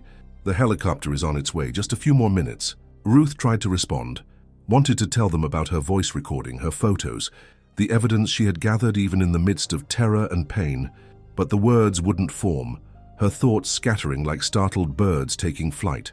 Last thing Ruth registered before darkness claimed her entirely was the distinctive thrum of helicopter blades cutting through the Minnesota sky, and the strange, detached thought that she had finally experienced something more dramatic than Gerald's heart attack while mowing the lawn.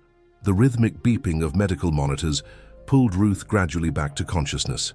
The sterile white ceiling above her was a stark contrast to the rich greens and browns of the forest where she last remembered being fully aware. For a moment, disorientation claimed her. Had the entire bear encounter been a particularly vivid nightmare? But the pain radiating across her back and shoulders was too real, too insistent to be a product of dreams. Ruth turned her head slightly, wincing at the stiffness in her neck, to find a hospital room surrounding her. Standard issue with muted colors and functional furniture. A large window revealed a view of what she recognized as Rainy Lake Medical Center in International Falls. Movement to her right drew her attention. A nurse in blue scrubs was adjusting something on one of the monitors, her expression shifting to a professional smile when she noticed Ruth's open eyes. "Welcome back, Ms. Carter," she said, pressing a button that Ruth assumed would alert the doctor to her return to consciousness. "You've had quite an ordeal. How are you feeling?" Ruth considered the question, taking internal inventory. "Like I lost an argument with a threshing machine," she finally responded, her voice raspy from disuse and the lingering effects of what she guessed was intubation. "How long have I been here?" "About 36 hours, the nurse, her name tag read Stephanie, replied, helping Ruth take small sips of water from a plastic cup. "You lost a significant amount of blood and required surgery to repair the damage. To your back and shoulder. The doctor will be in shortly to explain everything." As if summoned by her words, a tall man in a white coat entered the room, chart in hand and reading glasses. Perched on the end of his nose. "Ms. Carter," he said, his voice carrying the slight sing-song accent that Ruth recognized as characteristic of Minnesota's large Somali community. "I'm Dr. Abdi. I performed your surgery yesterday morning. How are you feeling?" Ruth repeated her threshing machine analogy, which earned her a small smile from the doctor. "An apt description," he acknowledged, moving to examine the monitors and then gently pulling back her gown to check the bandages covering her shoulder and upper back. "You sustained multiple deep lacerations from the bear's claws, primarily across your left shoulder blade and the middle of your back. We needed to repair some damaged muscle tissue and a torn rotator cuff. You also had a mild concussion and multiple contusions across your body." He paused, regarding her with a mixture of professional assessment and something that might have been admiration. "Frankly, Ms. Carter, you're quite fortunate. Bear attacks, particularly those involving a mother with cubs, are often fatal. Your quick thinking with the bear spray and..." He checked his notes, Hand sanitizer likely saved your life, as did your ability to walk nearly a mile with these injuries to find help. Ruth absorbed this information slowly, pieces of the attack returning to her memory in vivid flashes. The cubs tumbling in the underbrush, the splintering door of the outhouse, the overwhelming weight and fury of the bear, the desperate walk through the forest afterward. "My phone," she said suddenly, trying to sit up and immediately regretting the movement as pain lanced across her back. "I had recordings, photos, evidence of what happened." Dr. Abdi gently pressed her back against the pillows. "Please try not to move too much. You have over 60 stitches holding you together at the moment." He gestured toward the small cabinet beside her bed. "Your personal effects are there, including your phone." The park rangers were quite interested in your documentation of the incident. As if on cue, a knock at the door announced the arrival of Ranger Martinez, the young woman who had been first to reach Ruth in the forest. She entered cautiously, carrying a small potted plant with tiny white flowers that Ruth immediately identified as Linnea borealis, twin flower, a delicate woodland species native to the northern forests. "Ms. Carter," Martinez said, her professional demeanor softening slightly as she set the plant on the windowsill. "It's good to see you awake. How are you feeling?" "Like," Ruth began. "Like, she lost an argument with a threshing machine," Dr. Abdi finished for her, with another small smile. "I'll leave you two to talk while I check on my other patients. Nurse Stephanie will be monitoring your pain levels, Miss Carter. Don't try to be stoic. Pain management is an important part of recovery." After the doctor departed, Ranger Martinez pulled a chair closer to Ruth's bedside, her expression growing more serious. "I want to thank you for your presence of mind during the attack," she said. "The recording you made and the photographs you took have been incredibly valuable for our incident report." Ruth nodded slightly, careful not to trigger another wave of pain. "The bear," she said, concern evident in her voice despite everything she had endured. "What happened to her and the cubs?" Martinez's expression softened further. "They're fine. We tracked them to monitor their behavior, but decided not to relocate them. The sow was simply defending her territory and her cubs, as you yourself pointed out even while injured. We've closed that section of trail temporarily and posted additional warnings throughout the park." Relief washed over Ruth. Despite the trauma she had experienced, she couldn't bring herself to wish harm on the bear. As a biology teacher, she understood too well the delicate balance of the ecosystem and the critical role apex predators played within it. "And the outhouse?" Ruth asked, a touch of dark humor entering her voice. "I imagine it didn't fare too well." Martinez actually chuckled at this. "No, it did not. In fact, we're using your experience to petition for funding to replace all the backcountry outhouses with more secure models. The current ones were never designed to withstand determined wildlife." "Glad my misfortune might benefit future visitors," Ruth said, attempting a small smile that turned into a grimace as she shifted position slightly. Martinez's expression grew more professional again. "Miss Carter, I need to ask you some questions about the incident for our official report if you feel up to it. We have your recording, but there are some details we need to clarify." For the next 30 minutes, Ruth recounted the entire experience in methodical detail, from Randy's warning at the visitor center to her final moments of consciousness as the medical helicopter arrived. Martinez recorded the conversation and took additional notes, occasionally asking for clarification about specific aspects of the bear's behavior or Ruth's responses. "This is extremely valuable information," Martinez said when they had finished. "Bear encounters of this severity are rare in voyageurs, and documented ones even more so. Your experience will help us better understand black bear behavior and improve our safety protocols." Ruth nodded, fatigue beginning to claim her again as the effort of sustained conversation took its toll on her recovering body. "Will there be any, official action because of this? Investigation or media involvement?" Martinez shook her head slightly. "We've filed the incident report with the Department of Natural Resources and the National Park Service. There will be some updates to our safety materials and warning signs, as I mentioned. But bears are a known risk in the park, and you followed proper protocol by carrying bear spray and attempting to avoid confrontation. The local newspaper might run a story, particularly given your documentation of the event, but these incidents tend to stay relatively contained unless there's a fatality." The ranger hesitated, then added, "Some visitors have expressed interest in your experience after hearing about it from park staff. There's a certain fascination with bear encounters. We've respected your privacy and not shared details, but you might find yourself fielding questions once you're back on your feet. Ruth considered this, feeling a strange mixture of relief and disappointment. Part of her wanted the world to know what she had endured, to recognize the terrifying power of nature and the thin veneer of safety that humans maintained in wild places. But another part, perhaps the larger part, was grateful that her ordeal would remain largely private, a personal watershed moment rather than a public spectacle. "I'm not sure I'll be sharing the story widely," Ruth finally said. "At least, not beyond my family and the birding society. I don't want to contribute to bear hysteria. They're magnificent animals doing exactly what evolution designed them to do." Martinez nodded, a look of approval crossing her features. "That's a perspective we appreciate at the Park Service. Too often, wildlife encounters get sensationalized in ways that harm conservation efforts." The ranger stood, gathering her notes. "I should let you rest. Here's my card if you think of anything else or have questions about the report. And," she hesitated again, "we'd be honored to have you back at Voyageurs when you're recovered, perhaps for a guided bird-watching expedition in one of the less remote areas." Ruth smiled faintly, her eyelids growing heavy as exhaustion pulled at her. "Thank you, I might take you up on that eventually." After Martinez departed, Ruth allowed herself to drift towards sleep, but not before her thoughts turned to the black-backed woodpecker that had lured her onto that remote trail. She had never spotted it, she realized, another missed encounter in her decades-long quest.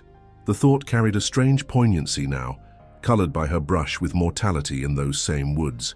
The next 5 days passed in a blur of medical procedures, pain management, and brief visits from concerned friends and colleagues.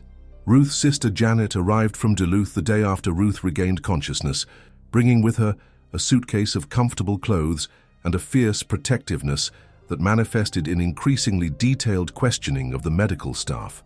"You could have been killed," Janet kept saying, arranging and rearranging the small collection of get-well cards that had begun accumulating on Ruth's windowsill. "All for a glimpse of some bird." "Black-backed woodpecker," Ruth corrected automatically, wincing as the physical therapist guided her arm through a series of gentle exercises designed to maintain mobility in her injured shoulder. "And yes, I'm aware of the irony." Janet, 5, years younger and significantly more cautious than Ruth had ever been, shook her head in familiar exasperation. "Mother always said your curiosity would be the death of you. Remember the time you climbed onto the garage roof to get a better look at that owl nest?" Ruth did remember. She had been 12, Janet only 7, watching wide-eyed from below as Ruth scaled the rain gutter with reckless determination. The memory brought a smile to her face despite the discomfort of the therapy session. Mother was wrong. It wasn't the death of me, just some very impressive scars and a story to tell at Christmas. "You've got plenty of those already," Janet muttered, but her expression softened as she watched Ruth struggle through the exercises with stubborn persistence. "Gerald would have been proud of you, you know. Fighting off a bear with hand sanitizer, very on-brand for both of you." The mention of Gerald brought a different kind of pain, one that had softened over 15 years but never truly disappeared. Janet drove her back to International Falls, fussing over the arrangement of pillows in the passenger seat to minimize pressure on Ruth's injuries. The 40-minute drive from the hospital to Ruth's small bungalow took them past familiar landmarks. The community college where Ruth had taught evening biology classes after retiring from high school teaching, the grocery store where she knew every cashier by name, the small coffee shop where the local birding society held its monthly meetings. News of her ordeal had apparently spread through the tight-knit community. As Janet helped her from the car, Mrs. Gustafson from next door hurried over with a covered casserole dish, her expression a mixture of concern and barely suppressed curiosity. "Ruth, we've all been so worried," she exclaimed, handing the dish to Janet while peering at Ruth as if expecting to see a bear still attached to her. "Is it true you fought it off with nothing but a bottle of Purell?" Ruth suppressed a sigh, recognizing the first of what would likely be many such inquiries. "The bear spray did most of the work," she deflected, slowly making her way up the front steps with Janet's support. "The hand sanitizer was just improvisation." "Well, it's simply miraculous," Mrs. Gustafson continued, following them onto the porch. "Pastor Williams mentioned you in Sunday service. A true example of human resilience in the face of nature's fury, he called it. Ruth winced, both from a twinge in her back and at the thought of being held up as an example of anything, particularly in religious terms. Very kind of him, she managed, relieved when Janet smoothly intervened. Ruth needs to rest now, Mrs. Gustafson. Thank you for the casserole. I'm sure it will be delicious. Once inside, Ruth sank gratefully onto her familiar sofa, surrounded by the comfortable clutter of her life. Bookshelves overflowing with field guides and biology texts, walls adorned with framed photographs of birds she had captured over the years, Gerald's collection of hand-carved wooden warblers displayed prominently on the mantel. Home, she sighed, closing her eyes briefly as the familiar scents of old books, wood polish, and the faint herbal aroma of the tea she preferred enveloped her. I wasn't entirely sure I'd see it again. Janet busied herself arranging Ruth's medications on the kitchen counter and placing the casserole in the refrigerator.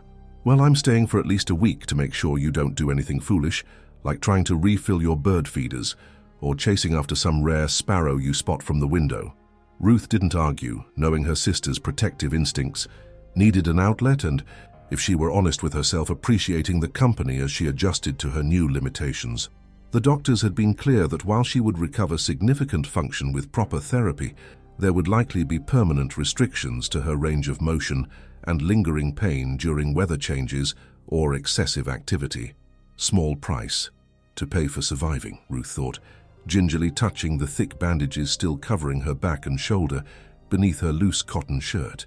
The pain was manageable now with medication, and the doctor had shown her photos of the wounds before they were sutured. Deep, parallel furrows in her flesh that would eventually fade to white, a permanent record of her encounter etched into her skin. Over the next few days, a steady stream of visitors arrived bearing food, flowers, and barely concealed curiosity about her ordeal.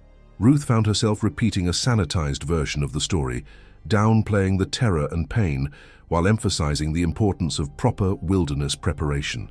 She showed a few close friends the photos she had taken of the damaged outhouse and her injuries, but kept the audio recording private, the raw fear in her voice as she said what she thought might be her final words was too intimate to share.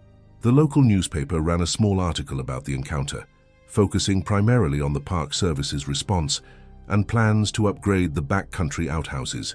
Ruth was mentioned by name, but quoted only, briefly, saying she held no ill will toward the bear and looked forward to returning to birdwatching when her recovery permitted. A week after her return home, as Janet prepared to drive back to Duluth, Ruth received an unexpected visitor. Randy Tomlinson from the visitor center arrived with a small package wrapped in brown paper and a sheepish expression on his weathered face.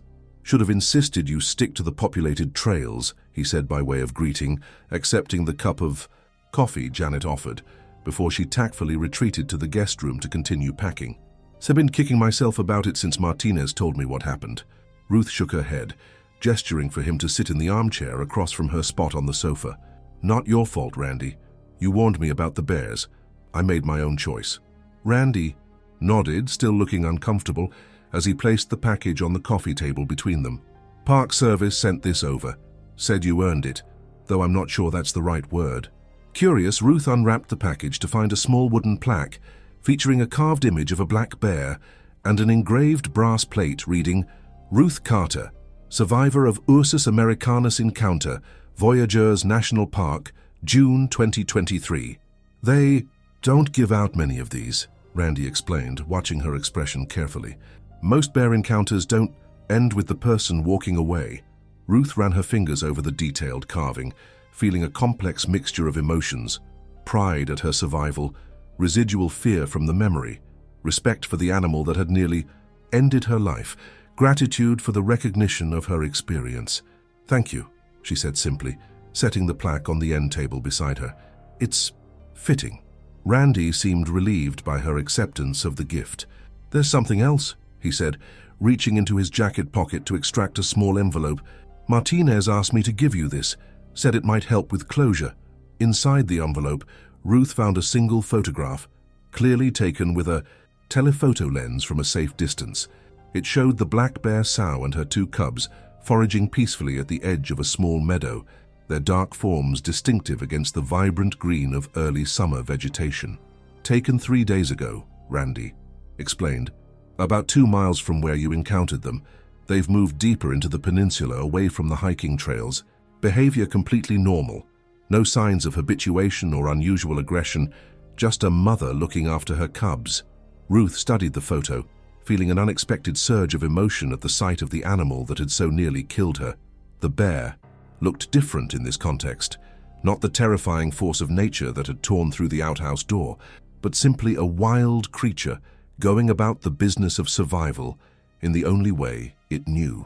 "She's beautiful," Ruth said softly, surprising herself with the sincerity of the sentiment. "I'm glad they didn't relocate her." Randy nodded, a look of approval crossing his features. "Not everyone would feel that way after what you experienced. Most people want vengeance, not understanding." 38 years teaching biology, Ruth reminded him with a small smile. Hard to vilify an animal for behaving exactly as evolution designed it to. They talked a while longer, Randy sharing updates about the park and the new safety measures being implemented in response to Ruth's encounter. Before leaving, he hesitated at the door, turning back with an expression of genuine concern. "Will you come back, Ruth? To the park, I mean. Many don't after something like this." The question caught Ruth by surprise, though she realized she had been asking herself the same thing since the attack. The forests of Voyageurs had been her sanctuary, her connection to Gerald's memory, her place of solace and discovery for 15 years. Could she return to them now, knowing intimately the dangers that lurked beneath their serene beauty? "I think so," she said slowly, testing the words as she spoke them. "Not right away, and probably not to the remote trails, at least not alone. But yes, I'll be back. Those woods are part of me now, scars and all." Randy seemed satisfied with her answer, offering a final nod before departing. Ruth remained at the door for a moment, watching him drive away, the afternoon sunlight filtering through the maple trees lining her quiet street. That evening, after Janet had gone to bed in the guest room, Ruth sat on her small back porch, a cup of herbal tea cooling beside her as she watched the bird feeders in her yard. A pair of chickadees darted back and forth, their cheerful calls a counterpoint to the deepening twilight. In the distance, thunder rumbled, a summer storm approaching from the west, bringing with it the scent of rain and the promise of renewal. Ruth picked up her phone, opening the voice recording she had made during the attack. She had listened to it only once since returning home, finding the terror in her own voice almost unbearable. But tonight something compelled her to hear it again, perhaps a need to confront the memory directly, to own it completely before beginning to move beyond it. As her own voice emerged from the small speaker, describing her situation with remarkable clarity. Despite the circumstances, Ruth closed her eyes. The sounds of the bear's assault on the outhouse filled her darkened vision, bringing with them phantom pains across her healing wounds. But this time, Ruth forced herself to listen all the way through, past the splintering door, past her desperate deployment of the bear spray, past the terrifying impact of 300 pounds of fur and muscle slamming into her body. She listened to her own screams, her gasping breaths, the moments of eerie silence when she thought the bear had departed, only to return with renewed fury.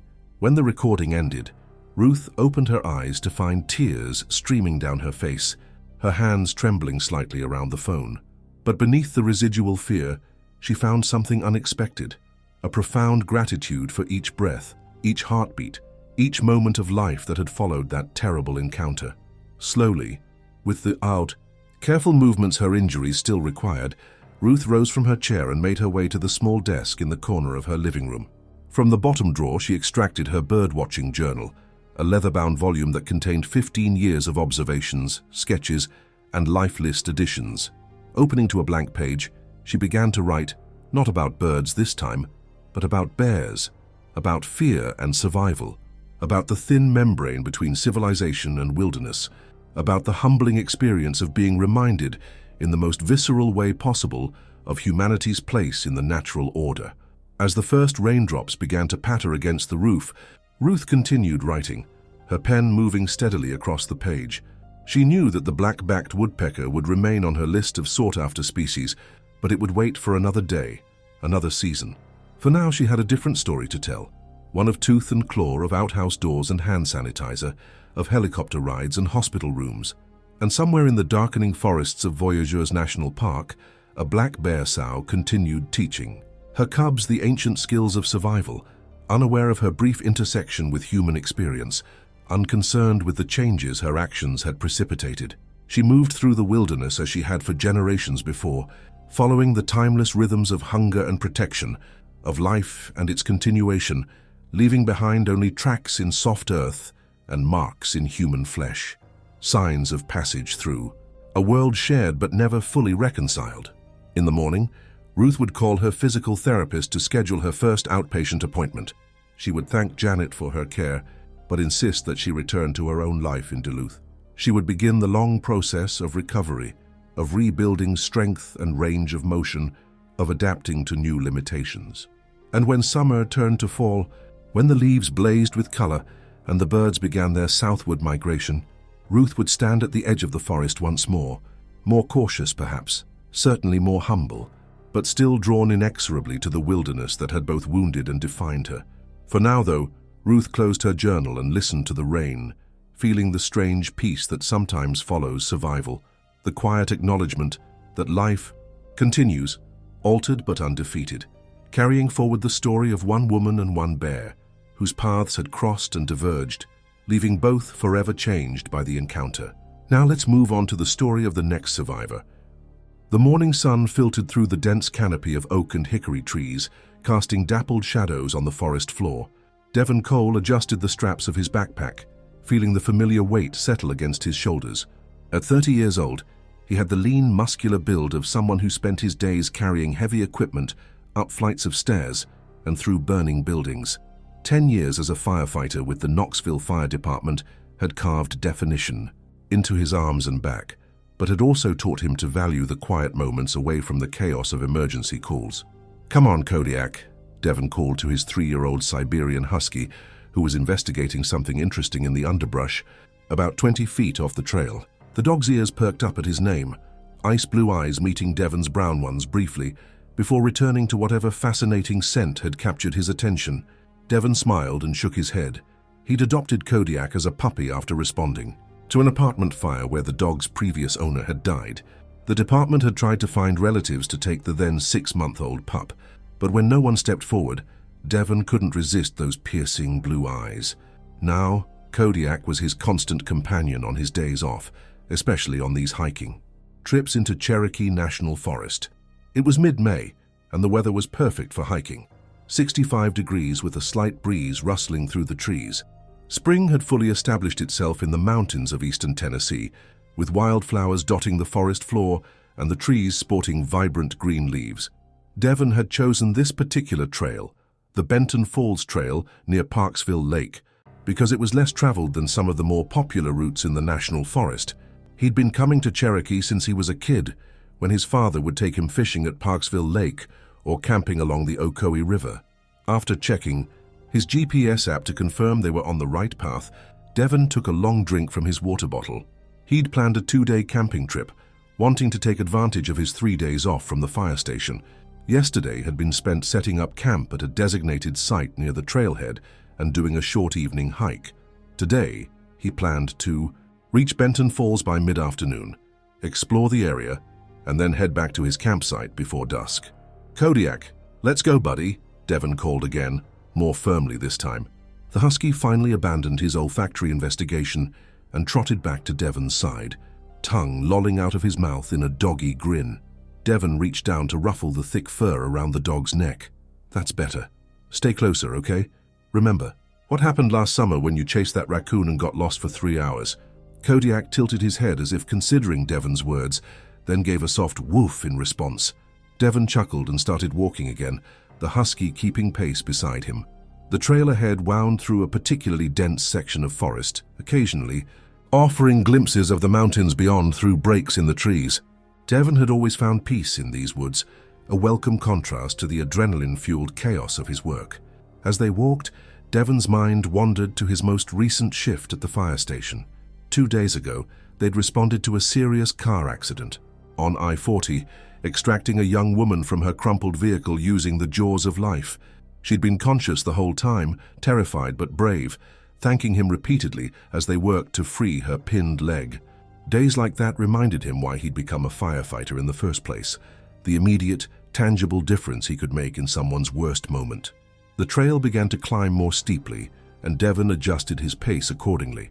According to his map, they were about 2 miles from Benton Falls, with another 1,000 feet of elevation to gain. As they ascended, the forest composition gradually changed, with more pine and hemlock trees mingling with the hardwoods. The air felt fresher here, carrying the clean scent of pine needles and damp earth. Devon paused at a small clearing, deciding it was a good spot for a quick break.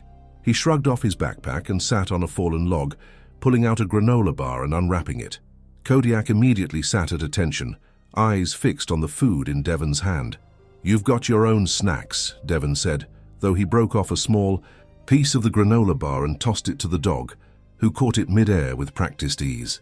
Devon pulled out his phone to check the time, 11:20 a.m. They were making good progress and should reach the falls well before his targeted time. While drinking from his water bottle, Devon noticed something odd about the fallen log he was sitting on. The bark had been stripped away in several places, and there were deep scratches in the exposed wood. Standing up for a better look, he recognized the marks immediately, bear claw marks. During his survival training courses, both with the fire department and in his personal outdoor education, he'd learned to identify various animal signs. These were definitely from a black bear, and relatively fresh. Black bears were common in Cherokee National Forest, with an estimated population of around 1,500 throughout the Tennessee mountains.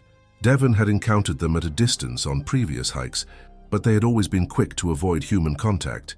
He knew the proper protocol: make noise while hiking to avoid surprising them, store food properly, and if encountered, make yourself look big, make noise, and back away slowly. Never run, never turn your back, and never get between a mother and her cubs. Devon scanned the surrounding forest more carefully now, suddenly aware of how quiet it had become. Even the birds seemed to have fallen silent. Kodiak, normally relaxed in the wilderness, had tensed beside him, nose working the air currents. The husky's ears were pricked forward, his attention focused on something in the distance that Devon couldn't see or hear. "What is it, boy?" Devon asked quietly, instinctively lowering his voice. The hair along Kodiak's spine had begun to rise, and a low growl rumbled in his chest. Devon quickly repacked his backpack, deciding that continuing their hike was the better option than lingering in an area with fresh bear sign. He considered turning back, but they were closer to Benton Falls than to the trailhead at this point. "Come on, let's keep moving," Devon said, giving Kodiak's leash a gentle tug. The dog reluctantly followed, still looking back over his shoulder at something in the woods behind them. Devon started making more noise as they walked, occasionally clapping his hands or calling out, "Hey, bear!" as he'd been taught to do in bear country. For the next half hour, they hiked steadily upward, the trail becoming narrower and rockier as they ascended. Devon remained on high alert, scanning the forest around them and listening for any unusual sounds. Kodiak, too, seemed unusually vigilant, his normal, playful trail behavior replaced by watchful attention. As they rounded a bend in the trail, Devon caught the distinct sound of rushing water. They were nearing Benton Falls. The trail opened up slightly, revealing glimpses of the stream that fed the falls through breaks in the trees. Devon felt some of his tension ease. More open terrain meant better visibility and less chance of surprising wildlife. They reached the top of Benton Falls just after noon. The waterfall wasn't massive, about 65 feet high, but it was impressive nonetheless, with clear mountain, water cascading over a rocky cliff into a pool below. A wooden observation platform had been built at the top of the falls, offering hikers a safe place to enjoy the view without getting too close to the edge. Devon unclipped Kodiak's leash once. They were on the platform, allowing the husky to move freely in the confined space while he took photos with his phone. Despite the perfect weather, they had the place to themselves, one of the benefits of hiking on a Tuesday when most people were at work. Devon sat on a bench, pulled out his lunch, a turkey sandwich, an apple, and a bag of trail mix, and enjoyed the peaceful sound of rushing water while he ate. After lunch, Devon decided to take the side trail that led to the base of the falls. It was steeper and less maintained than the main trail, but he'd done it before and knew it was manageable. He clipped Kodiak's leash back on and started down the narrow path that zigzagged down the rocky hillside beside the waterfall. The descent took about 20 minutes, with Devon carefully picking his way down the sometimes slippery trail. Kodiak was sure-footed as always, seeming to enjoy the challenge of the terrain. When they reached the bottom, Devon was rewarded with the spectacular view looking up at the falls, water thundering down into the crystal-clear pool at the base. Devon found a flat rock near the edge of the pool and sat down, allowing Kodiak to wade into the shallow water at the pool's edge. The husky loved water, and soon he was splashing playfully, occasionally dipping his muzzle to drink. Devon took off his hiking boots and socks, rolled up his pants, and dangled his feet in the cold mountain water, wincing at the temperature, but enjoying the refreshing sensation after the warm hike. They spent about an hour at the base of the falls, Devon alternating between watching Kodiak play in the water, taking photos, and simply sitting with his eyes closed, feeling the fine mist from the falls on his face and listening to the thunderous sound of water hitting rock. These were the moments he cherished, the peaceful interludes that balanced the intensity of his work life. Eventually, Devon checked his watch and decided it was time to start heading back. It was just past 2:01 p.m. and he wanted to reach his campsite well before sunset, which would be around 8:30 p.m. this time of year. He dried his feet, put his socks and boots back on, and called Kodiak out of the water. The husky shook himself vigorously, spraying water in all directions before trotting over to Devon's side. "Ready to head back, buddy?" Devon asked, giving the dog an affectionate pat. Kodiak responded with an enthusiastic woof, seemingly ready for the next adventure. They began the climb back up to the top of the falls, a more strenuous journey than the descent had been. Devon took it slow, stopping occasionally to catch his breath and let Kodiak rest. By the time they reached the observation platform again, Devon noticed the sky had begun to cloud over. The clear blue of the morning had given way to a blanket of grey clouds building from the west. He frowned, checking the weather app on his phone. There hadn't been any rain in the forecast when he checked that morning, but mountain weather was notoriously unpredictable. The app now showed a 40% chance of scattered thunderstorms in the late afternoon. "Looks like we might get wet, Kodiak," Devon said, glancing at the darkening sky. "Let's pick up the pace a bit." They set off down the main trail, moving at a brisk walk. The temperature had dropped slightly with the cloud cover, and the forest seemed different now, shadows deeper under the canopy of trees. Devon's earlier unease about the bear sign returned as they re-entered the denser part of the forest. He began making noise again, occasionally whistling or calling out. About a mile from the falls, Devon noticed Kodiak becoming increasingly agitated. The husky kept stopping to sniff the air, his body tense and alert. Devon scanned the surrounding forest but saw nothing unusual among the trees and underbrush. Still, he trusted his dog's senses more than his own. Kodiak could smell and hear things well beyond human capability. "What is it, boy?" Devon asked quietly, reaching down to stroke the dog's head. Kodiak whined softly, pressing against Devon's leg in an uncharacteristic display of nervousness.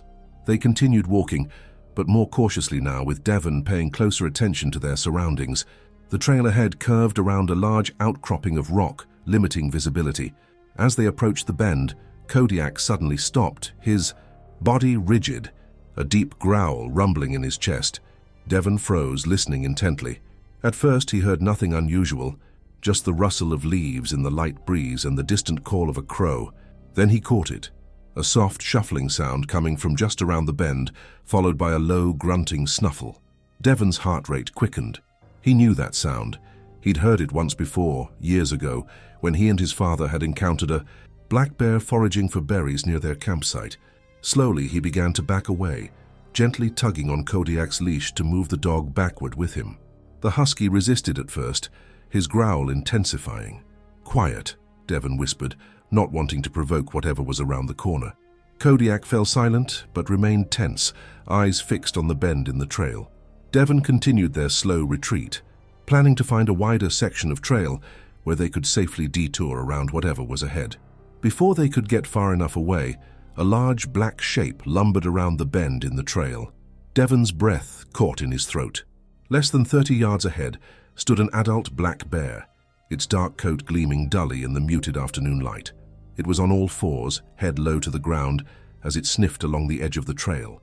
It wasn't particularly large for a black bear, probably around 250 pounds, but it was still an imposing presence on the narrow trail. Devon's mind raced through his bear safety training. Black bears were typically shy around humans and would often flee if they sensed people nearby.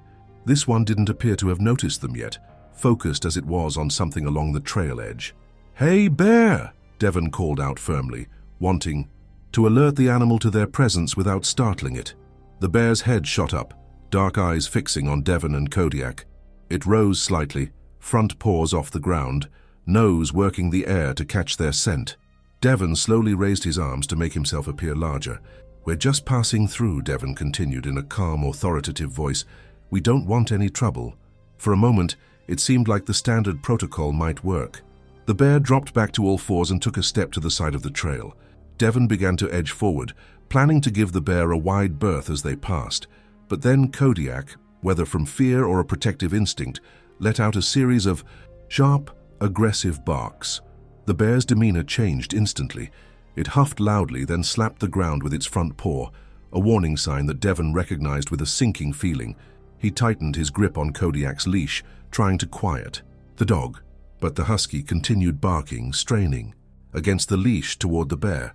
"Kodiak, quiet!" Devon commanded, but it was too late. Whether provoked by the dog's barking or simply feeling threatened, the bear charged. It wasn't a bluff charge, where the bear would stop short to intimidate, but a full-on rush directly toward them. Devon had seconds to react. Dropping Kodiak's leash, he shouted, "Kodiak, run!" while grabbing a large stick from the side of the trail. The husky, surprisingly, didn't flee, but instead lunged toward the oncoming bear, placing himself between the charging animal and his owner. "No!" Devon yelled, watching in horror as the bear and his dog collided in a blur of black and gray fur. The bear, significantly outweighing Kodiak, swatted the husky with a powerful front paw, sending him tumbling to the side of the trail with a yelp of pain. The bear then turned its attention back to Devon, who had raised his stick in a defensive posture. Time seemed to slow down as the bear advanced. Devon knew running was futile. Black bears can reach speeds of 35 miles per hour, far faster than any human could hope to run through dense forest. Instead, he stood his ground, swinging the stick and shouting as loudly as he could. The bear hesitated momentarily, then continued its advance more cautiously, huffing and popping its jaws, another warning sign. Devon backed away slowly, keeping his eyes on the bear while trying to locate Kodiak in his peripheral vision. The husky had regained his feet and was circling back, limping slightly, but clearly preparing for another charge at the bear. "Kodiak, stay!" Devon commanded sharply, not wanting his dog to provoke the bear further. To his relief, the husky stopped, though he continued growling from a few yards away. The standoff lasted only seconds, though to Devon it felt much longer. Then, with a sudden burst of speed, the bear lunged forward again.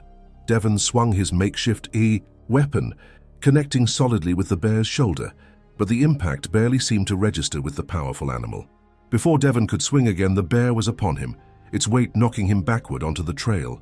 Devon felt the wind knocked from his lungs as he hit the ground hard, the bear's substantial weight pressing down on him. Hot breath washed over his face, carrying the wild, musky scent of the animal. Instinctively, he brought his arms up to protect his face and neck, a move that likely saved him from more serious injury. The bear's jaws closed around his left forearm, teeth pressing through the fabric of his jacket. The pressure was intense, but the thick material prevented the teeth from immediately breaking skin.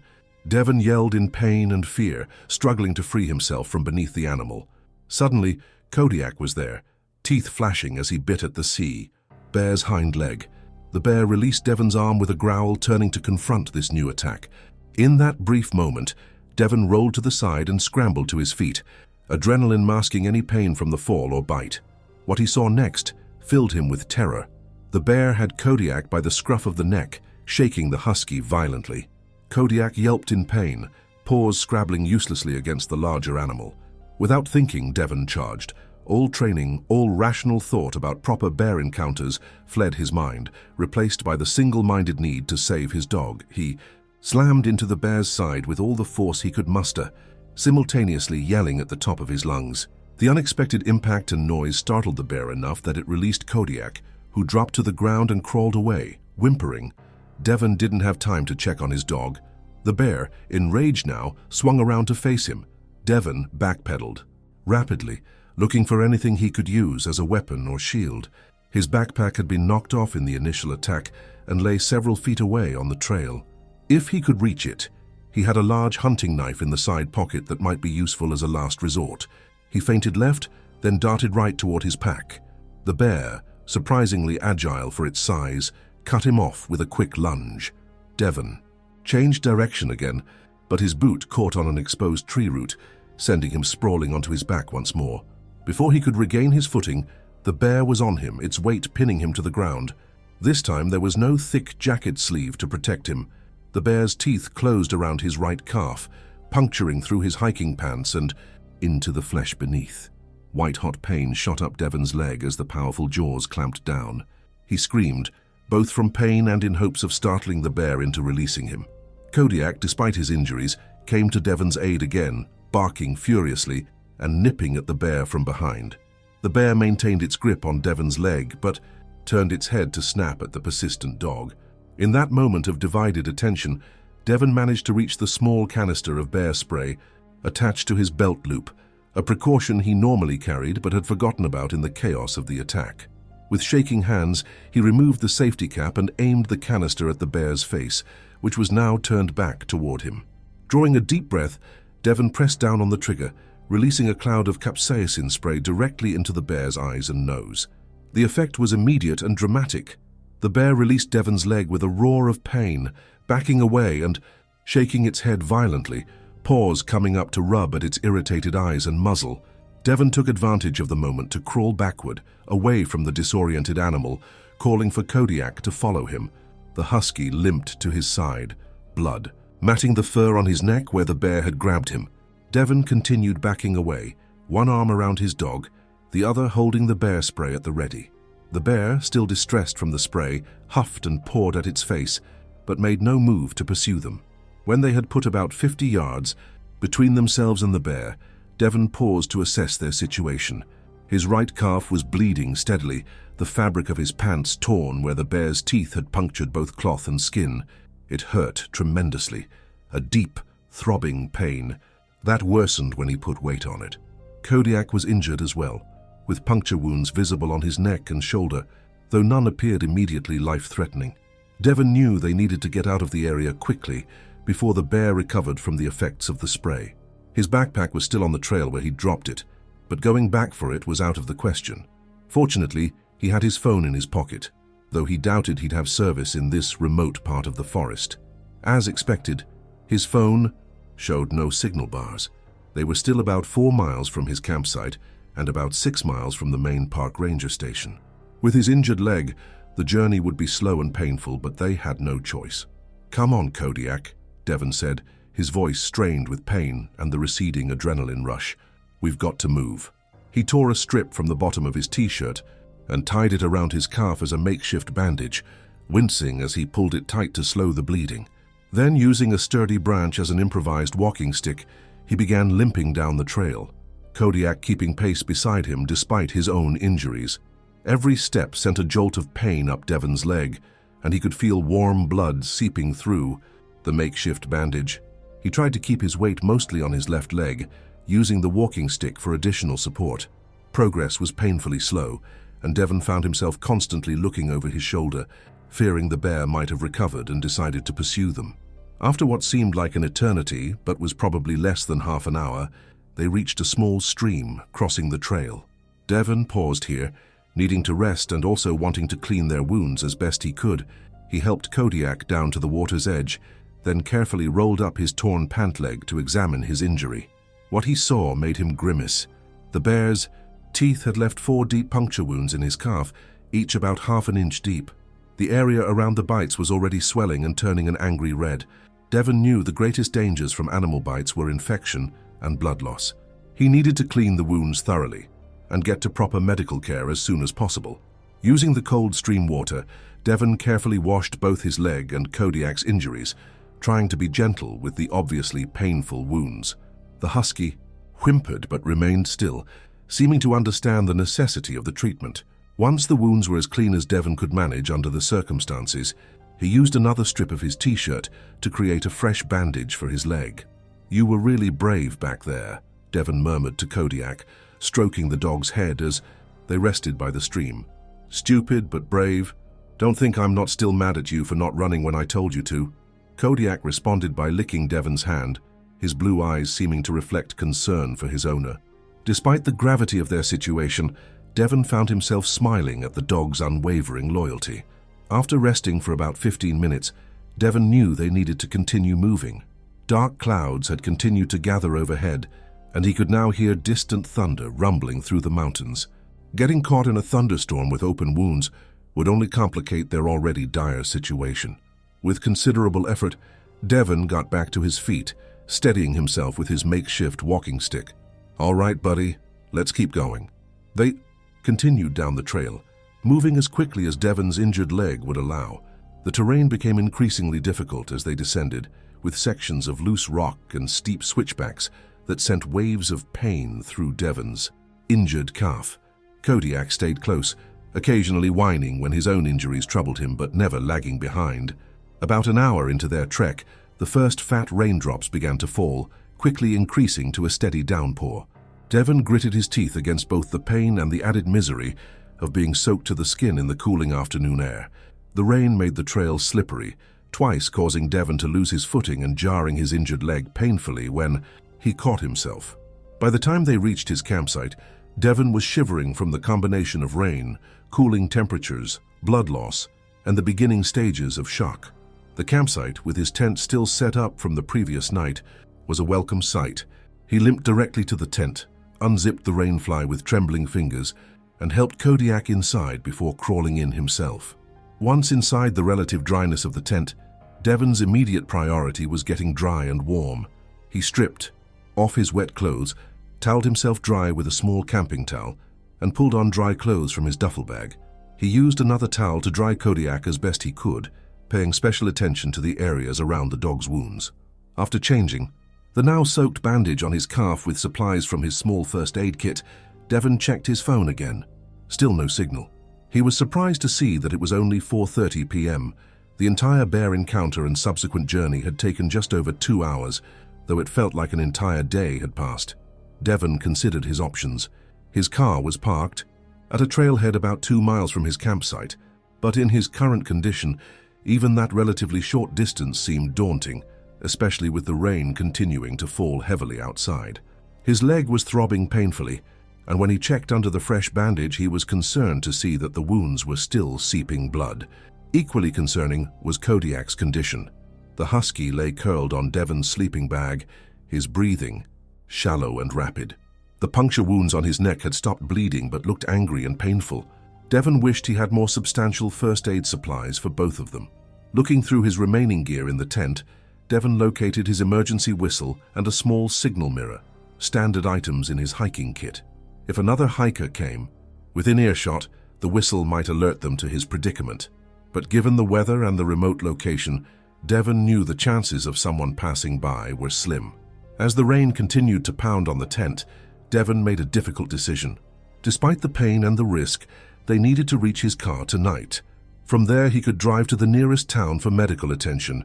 Waiting until morning risked infection setting in for both of them, not to mention the possibility of the bear tracking them to the campsite. After resting for about an hour and drinking some water, Devon prepared for the final leg of their journey. He put on his rain jacket, repacked a small bag with essentials, and took 4 ibuprofen from his first aid kit, not nearly enough for the pain, but all he had. Then, with great care, he helped Kodiak back outside the tent and into the continuing rain. Devon didn't bother breaking down his campsite. He could return for his gear once he and Kodiak had received medical attention. With his walking stick in one hand and his small pack on his back, he began the arduous 2-mile trek to the parking area, each step a study in controlled agony. DC. Rain had finally stopped by the time they reached the nearly empty parking lot, though heavy clouds still hung low over the mountains. Devon's car, a practical Subaru Forester, sat alone in the gravel lot, a welcome sight after their ordeal. He opened the back door, gently helped Kodiak onto the seat, then practically collapsed into the driver's seat, his legs screaming in protest at even this simple movement. For a moment, Devon simply sat there, hands gripping the steering wheel, breathing deeply through the pain. Then he started the car, turned the heater on full blast to combat the chill that had settled into his bones, and began the drive out of the national forest. The nearest town of any size was Tellico Plains, about 30 minutes away under normal driving conditions. In his current state, With the winding mountain road still slick from rain, Devon knew it would take longer. He drove carefully, conscious of his compromised condition and the precious cargo in his back seat. As they descended from the mountains, Devon's phone finally registered a signal. At the first opportunity, a straight stretch of road with a wide shoulder, he pulled over and called the Tellico Plains Medical Clinic. After explaining his situation, he was advised to come directly to the clinic, which had after-hours emergency services available. His next call was to the nearest veterinary office, but as he feared, the small local clinic was already closed for the day. The answering service connected him to an emergency vet service in Madisonville, about 15 miles beyond Tellico Plains. They instructed him to bring Kodiak in as soon as possible and provided directions from the B Medical Clinic.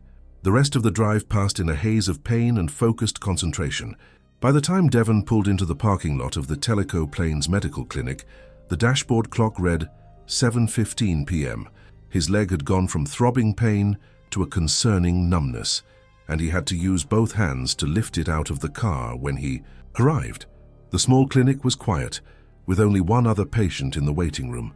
Devon limped to the reception desk, explained who he was, and was immediately taken to an examination room. A nurse helped him onto the exam table and began cutting away what remained of his pant leg to better access the wound. "I need to check on my dog," Devon said anxiously as the nurse worked. "He's in my car, and he was injured too. Let's take care of you first," the nurse replied firmly. "Dr. Matthews will be in shortly. Once we've assessed your injuries, we'll figure out what to do about your dog." Dr. Matthews, a tall man with salt and pepper hair and a weathered face that spoke of his own outdoor adventures, arrived moments later. After a brief introduction, he examined Devon's calf with experienced hands. "Bear attack, you said?" Dr. Matthews asked, looking up from the wound. Devon nodded. "Black bear on the Benton Falls Trail. My dog Kodiak tried to protect me and got mauled too. He's still in my car. These puncture wounds are deep," the doctor observed. "You're lucky. It didn't sever any major blood vessels or tear through more muscle tissue. Still, animal bites are serious business. High risk of infection." He moved to a cabinet and began gathering supplies. "We need to clean this thoroughly, and you'll need antibiotics, probably a tetanus booster too, unless yours is current." "It should be," Devon replied. "Standard for firefighters." Dr. Matthews nodded. "Good. Now about your dog. I can call animal control to transport him to the emergency vet in Madisonville if you'd like." "Would they do that?" Devon asked, surprised and relieved. "Small town," Dr. Matthews said with a slight smile. "Everyone helps out. Bill Thompson, our animal control officer, is a good friend. Let me give him a call after we get you cleaned up." The next hour was a blur of pain as Dr. Matthews thoroughly cleaned and treated Devon's wounds. The doctor confirmed that no stitches would be used initially. Standard protocol for animal bites was to leave them open for drainage to prevent infection, with possible delayed closure if healing progressed well. He dressed the wounds with antibiotic-soaked gauze and wrapped Devon's calf in a pressure bandage. "You'll need to stay off this leg as much as possible for at least a week," Dr. Matthews advised, as he wrote out prescriptions for antibiotics and pain medication. "And you'll need to come back in 2 days so I can check for signs of infection." While Devon was being treated, Bill Thompson from Animal Control arrived and, after getting details from Devon, went out to the parking lot to check on Kodiak. He returned a few minutes later. "Your dog's hanging in there, but those wounds need attention," Bill reported. "I've got a crate in my truck. I can take him to the emergency vet in Madisonville right now if you'd like." Devon nodded gratefully. "Please, I'll head there as soon as we're done here." "No, you won't," Dr. Matthews interjected firmly. "You're in no condition to drive any farther today. Bill can take your dog, and you can get a room at the motel down the street. You can pick up your dog tomorrow after they've treated him." Devon wanted to protest but knew the doctor was right. Between the blood loss, pain, and shock of the attack, he wasn't safe to drive the additional distance to Madisonville. Reluctantly, he handed Bill his credit card and signed a form authorizing treatment for Kodiak. "I'll call the vet when I get there. Let them know you'll be following up tomorrow," Bill promised. "Don't worry, they're good people. Your dog will be in good hands." After Bill left with Kodiak, a clinic assistant helped Devon to a chair and brought him the clinic's satellite phone. "You probably should notify the Park Service about the bear attack," she suggested. "They might want to warn other hikers or track the bear if it's showing aggressive behavior." Devon nodded. and dialed the number for the Cherokee National Forest Ranger Station. By now it was after hours, but the call was forwarded to an on-duty ranger, Sarah Kingsley. Devon provided a detailed account of the attack, including the location and a description of the bear. "Thank you for reporting this, Mr. Cole," Ranger Kingsley said, after taking down all the details. "I'm sorry about what happened to you and your dog. We'll send a team out to that area tomorrow to post warnings and look for the bear. Based on your description, it sounds like normal defensive behavior rather than predatory, but we take all bear encounters seriously." "What will happen if you find the bear?" Devon asked, suddenly concerned. Despite his ordeal, he didn't want the animal destroyed for behaving according to its instincts. "We'll assess the situation," Ranger Kingsley replied. "If this is an isolated incident and the bear was simply defending what it perceived as its territory, we likely won't take any action beyond monitoring. If there's a pattern of aggressive behavior or it's hanging around high-traffic areas, we might need to relocate it." After completing the call, Devon was provided with crutches, given his prescriptions, and driven to the small motel down the street by one of the clinic staff. The motel was basic but clean, and the elderly owner was sympathetic when she heard what had happened, upgrading Devon to a larger room at no extra charge. Once in his room, exhaustion hit Devon like a physical force. He managed to call the emergency vet in Madisonville, relieved to hear that Kodiak had arrived and was being treated. The veterinarian on duty assured him that while the dog's injuries were serious, they weren't life-threatening, and Kodiak would be ready to go home the following afternoon. After a quick shower, careful to keep his bandaged leg dry, Devon collapsed onto the bed. Despite the pain medication beginning to dull the worst of his discomfort, sleep was elusive. Each time he closed his eyes, he relived the attack. The bear's hot breath on his face, the terrible pressure of its jaws on his leg, Kodiak's yelp of pain when the bear swatted him aside.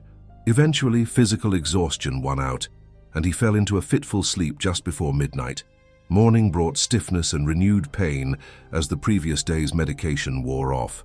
Devon swallowed his prescribed antibiotics with a glass of water, then called a local taxi service to take him to the pharmacy to fill his pain prescription.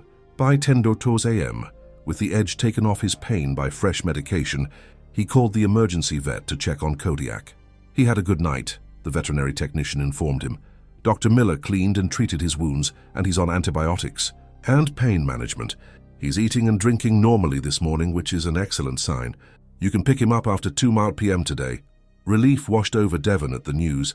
Then he remembered his car was still at the medical clinic, and his camping gear was still at the site in Cherokee National Forest.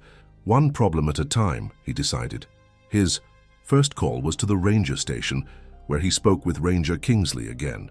She informed him that a team had been dispatched to the Benton Falls Trail area that morning to investigate the attack site and post warnings for other hikers. "What about my camping gear?" Devon asked. "I left everything at my campsite when we had to get out of there." "Give me the exact location and we'll have someone check on it," Ranger Kingsley offered. "If it's still there and intact, we can bring it to the station for you to pick up when you're able." His next call was to his captain at the Knoxville Fire Department, explaining the situation and requesting additional time off to recover. Captain Rodriguez was understanding, immediately approving sick leave and expressing concern for both Devon and Kodiak. "Don't even think about coming back until that leg is fully healed," the captain insisted. "The last thing we need is you collapsing while carrying someone out of a burning building." By early afternoon, Devon had arranged for a taxi to take him to the medical clinic to retrieve his car, then to the veterinary hospital in Madisonville to pick up Kodiak. The plan was to drive directly back to his apartment in Knoxville afterward, where he could recover in comfort, with his dog beside him. Dr. Matthews examined Devon's leg again before clearing him to leave, pleased that there were no early signs of infection. He provided additional wound care supplies and instructions for changing the dressing daily, along with a stern warning to return immediately if he noticed increased pain, redness, or discharge from the wounds. The reunion with Kodiak at the veterinary hospital an hour later was emotional. Despite being somewhat sedated from pain medication, the husky's tail wagged enthusiastically when he saw Devon, and he tried to stand in his kennel. The veterinarian, Dr. Miller, gently restrained him. "Easy there, boy," she cautioned. "Those stitches need time to heal." Unlike Devon's puncture wounds, which had been left open, Kodiak's more extensive injuries had required multiple stitches to close. The dog wore a protective cone around his neck to prevent him from licking or biting. The sutures and patches of his thick fur had been shaved around the wound sites. "He's one tough dog, Doctor," Miller told Devon as they completed the discharge paperwork. "The puncture wounds on his neck missed the jugular vein by less than an inch, and despite the trauma, he's been the model patient. Even took his medications wrapped in cheese without complaint." Devon smiled, scratching behind Kodiak's ears. "He's always been food-motivated, makes training easy." The drive back to Knoxville was long and uncomfortable for both of them. Devon had to stop twice to stretch his aching leg, and Kodiak whined occasionally in the back seat, the cone bumping against the headrest whenever he tried to change position. By the time they reached Devon's second-floor apartment, in a quiet neighborhood on Knoxville's west side, both were ready for the comfort of familiar surroundings.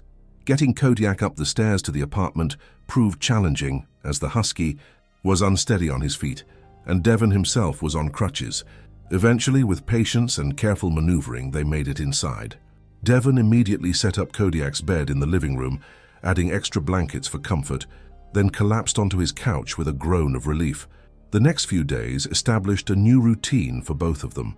Devon's firefighter training in emergency, medical care proved useful as he carefully tended to both his own wounds and Kodiak's, changing dressings and monitoring for signs of infection. Neighbors and co-workers from the fire station dropped by with groceries, dog food, and offers of help, the firefighting brotherhood taking care of their own. 3 days after the attack, Devon received a call from Ranger Kingsley with an update. The Rangers had located the attack site, finding Devon's backpack still on the trail where he'd dropped it during the encounter. They had also found clear evidence of the bear, including tracks and fur caught on branches near the trail. "We've posted warning signs in the area," Ranger Kingsley informed him, "and we've had 2 other hikers report seeing a black bear in that vicinity, though it didn't approach or threaten them. Based on all the evidence, this appears to have been a defensive encounter rather than predatory behavior." "So, you're not going to trap the bear?" Devon asked. "Not at this time," the ranger replied. "We'll continue to monitor the situation, but black bears are a natural part of the forest ecosystem here. Sometimes encounters like yours happen, especially when a bear feels threatened or is startled. The fact that it didn't pursue you once you retreated is actually typical behavior." After the call ended, Devon found himself relieved by the decision. As a firefighter, he respected the power and potential danger of nature, whether it came in the form of fire or wildlife. The bear had been acting according to its instincts, defending what it perceived as a threat when Kodiak barked at it. Devon didn't blame the animal for the attack, though he certainly had a newfound respect for the potential danger of hiking in bear country. A week after the attack, Dr. Matthews cleared Devon to begin putting weight on his injured leg again, though he recommended continuing to use a single crutch for support while the healing continued. The puncture wounds were closing well with no signs of infection, though the doctor warned that Devon would likely have permanent scarring. "You're lucky," Dr. Matthews commented during the follow-up visit. "Bear bites can be much worse. I treated a hiker last year who needed reconstructive surgery after a similar encounter. Kodiak's recovery was progressing equally well. The veterinarian removed his stitches 10 days post-attack, allowing Devon to finally remove the cone that had been the source of much canine frustration. The husky's energy was returning, though Devon was careful to limit his activity to short, gentle walks around the neighborhood. 2 weeks after the incident, Devon received an unexpected email from a local veterinary blog requesting permission to share his and Kodiak's story. Apparently, Dr. Miller had mentioned the case, without names, to a colleague who wrote for the blog, and they were interested in featuring it as part of an article on wilderness first aid for pets. After some consideration, Devon agreed, providing a brief account of the attack and their recovery, along with tips for hikers with dogs in bear country. He emphasized the importance of carrying bear spray, keeping dogs leashed, and making noise while hiking to avoid surprising wildlife. The article was published a week later, with a photo of Kodiak, cone-free and healing well, but no images of Devon or his injuries. He had declined to share those, preferring to keep some aspects of the ordeal private. The article generated a small flurry of interest from the local outdoor community. Devon received several emails from fellow hikers, sharing their own wildlife encounter stories and wishing him and Kodiak well in their recovery. One message came from a representative of a bear safety workshop, inviting Devon to speak at their upcoming event. He politely declined, not yet ready to revisit the experience in such a public forum. As the weeks passed and summer progressed, both Devon and Kodiak continued to heal. Physical scars remained, 4 distinct puncture marks on Devon's calf and a jagged line of healed tissue along Kodiak's neck, but the most significant effects were psychological. Devon found himself jumpier in the woods behind his apartment complex, startling at unexpected movements or sounds. Kodiak, too, seemed more vigilant on their short walks, his ears constantly swiveling to track sounds that previously wouldn't have warranted attention. Devon's captain at the fire station had insisted he take a full month off to recover, but by week 3, Devon was growing restless.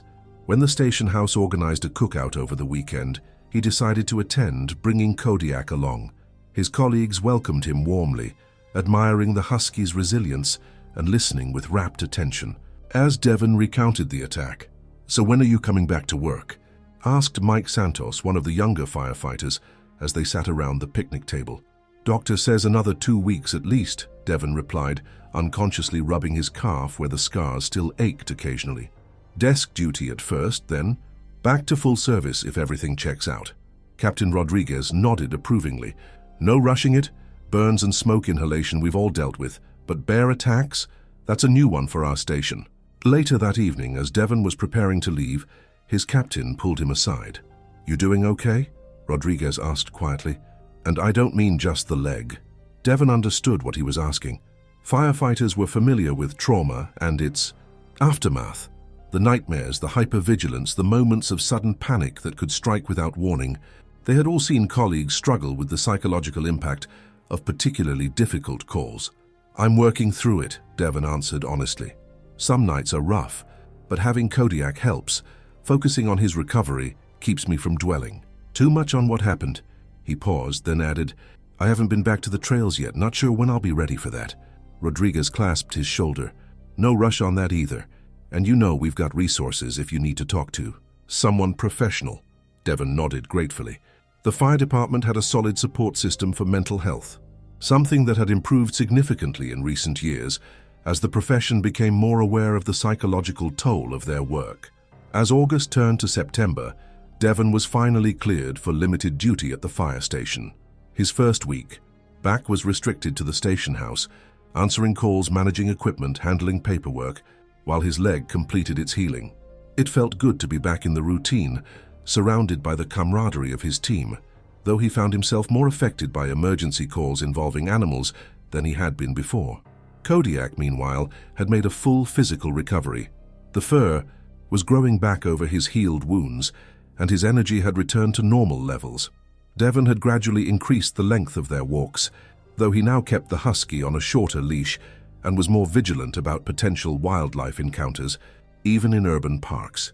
By mid-September, Devon was cleared for full duty again, though his first call, a kitchen fire in a suburban home, left him more shaken than he had anticipated. The rush of adrenaline as they entered the smoke-filled house had triggered a flashback to the bear attack, momentarily freezing him in place. His training had quickly taken over, allowing him to complete the job professionally, but the experience had rattled him. That evening, he had called the department's counselor and scheduled a session. Over the next few weeks, the sessions helped Devon process the trauma of the attack and develop strategies for managing the occasional flashbacks and anxiety.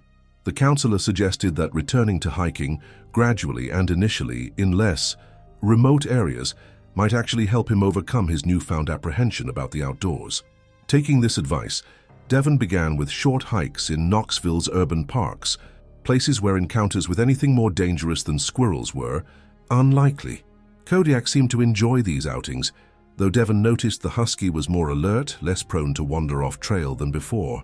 Whether this change in behavior was due to the dog's own trauma or simply a reflection of Devon's heightened tension was impossible to determine. As autumn arrived, painting the Tennessee landscape in vibrant shades of red and gold, Devon found himself thinking more about returning to Cherokee National Forest. He missed the serenity of those remote trails, the challenging terrain, the connection to nature that had always refreshed his spirit after difficult shifts at the fire station. But the thought of encountering another bear still sent his heart racing. One crisp October morning, nearly 5 months after the attack, Devon made a decision. He packed his hiking gear, including a brand new canister of bear spray and a small air horn he'd purchased specifically for wildlife deterrence. Then he loaded Kodiak into the car and drove east, toward the mountains that had been both his sanctuary and the site of his most terrifying experience. He chose a different area of Cherokee National Forest this time, the Ocoee River area, known for its popular whitewater rafting and more heavily trafficked trails. The increased human presence meant bears and other wildlife typically kept their distance. As an additional precaution, he planned a shorter hike on a well-maintained trail, one that wouldn't take them far from the parking area. As they set out on the trail, Devon felt the familiar tension in his shoulders, his eyes constantly scanning the surrounding forest for movement. Kodiak seemed to pick up on his anxiety, staying unusually close to his side without the normal enthusiasm he typically showed at the beginning of a hike. "It's okay, buddy," Devon said, reaching down to stroke the husky's head. "We're just taking it slow today." They hiked for about an hour, gradually ascending a gentle slope that offered occasional views of the Ocoee River below. The forest was quieter now than in spring, with many birds already departed for warmer southern climates, but the rustling of leaves in the breeze and the distant sound of flowing water created a peaceful backdrop. Halfway up the trail, they encountered another hiker coming down, an older man with a walking stick and a friendly smile. He paused to admire Kodiak. Commenting on the husky's striking blue eyes, Devon found himself relaxing a bit as they chatted, the ordinary human interaction grounding him in the present, rather than the memories of his last forest visit. By the time they reached the summit overlook, a rock outcropping that offered panoramic views of the surrounding mountains, Devon's anxiety had diminished significantly. They sat on the sun-warmed rock, Devon sharing his trail mix with Kodiak, who accepted the treats with typical enthusiasm. "We did it, boy," Devon said quietly, surveying the spectacular autumn landscape spread out before them. The fear wasn't gone. He still startled when a squirrel rustled through nearby undergrowth, but it was manageable now, no longer overwhelming. On the hike back down, Devon found himself thinking about the bear from that May afternoon. He wondered where it was now, if it was preparing for winter hibernation, perhaps foraging for the last berries and nuts before the cold weather set in. Despite everything, he harbored no ill will toward the animal. It had been defending itself, responding to a perceived threat in the only way it knew how. In the months since the attack, Devon had done extensive reading about black bears and their behavior. He learned that serious attacks were rare, that most bears preferred to avoid human contact entirely. He better understood now the series of unfortunate circumstances that had led to his and Kodiak's injuries, the bear's presence on the trail, Kodiak's protective barking, the confined space that had left the bear feeling cornered. As they reached the parking lot, Devon felt a sense of accomplishment that went beyond the simple completion of a hike. This first return to the forest represented a milestone in his recovery, proof that the experience hadn't permanently robbed him of an activity he loved. On the drive back to Knoxville, he made a mental list of gear he would add to his hiking: kit for future trips, an additional bear spray canister, a more substantial first aid kit with supplies for both human and canine emergencies, an emergency locator beacon for when cell service was unavailable. He would be more prepared next time, more respectful of the wildness of these spaces he cherished. That evening, relaxing on his couch with Kodiak sprawled beside him, Devon scrolled through the photos he'd taken during their hike. The vibrant autumn colors, the sweeping mountain vistas, Kodiak's alert pose against the backdrop of forest, they were reminders of why he kept returning to these wild places despite the risks. One photo gave him pause, a distant shot of the mountains with the forest stretching out below. Somewhere in that vast wilderness, the bear that had attacked them continued its ancient cycle of survival, unaware of the lasting impact it had made on Devon and Kodiak's lives. In a strange way, Devon felt connected to the animal now, their paths having crossed in one brief violent moment that had changed him more than it likely changed the bear. Devon's phone chimed with a text message from his captain, confirming the shift schedule for the following week. Life went on as it always did. The scars on his calf would remain permanent reminders etched into his skin. Kodiak's scars were hidden now beneath regrown fur, but Devon knew they were there. And the less visible scars, the moments of panic, the heightened vigilance, the altered relationship with the wilderness, Those too would remain, fading perhaps with time but never completely disappearing. Yet as he scratched behind Kodiak's ears, the husky sighing contentedly beside him, Devon felt a sense of peace with that reality. The experience had changed him, but not broken him. He would continue to hike, to explore, to find solace in the forests and mountains. He would do so with more caution now, with greater awareness of the wildness that could never truly be tamed. And he would carry with him the story of that May afternoon, a private legend of fear, courage, and survival, shared only with the loyal companion who had refused to leave his side in the face of danger. Somewhere in the forested mountains of eastern Tennessee, a black bear continued its solitary journey through the wilderness, moving through ancient rhythms unchanged by a single brief encounter with human and canine intruders on its domain. The forest embraced them all, man, dog, and bear, offering both danger and sanctuary in equal measure, indifferent to their individual struggles, their injuries, their recovery. The wilderness, Devon had come to understand, was neither malevolent nor benevolent. It simply was, and in that simple existence lay both its peril and its profound beauty,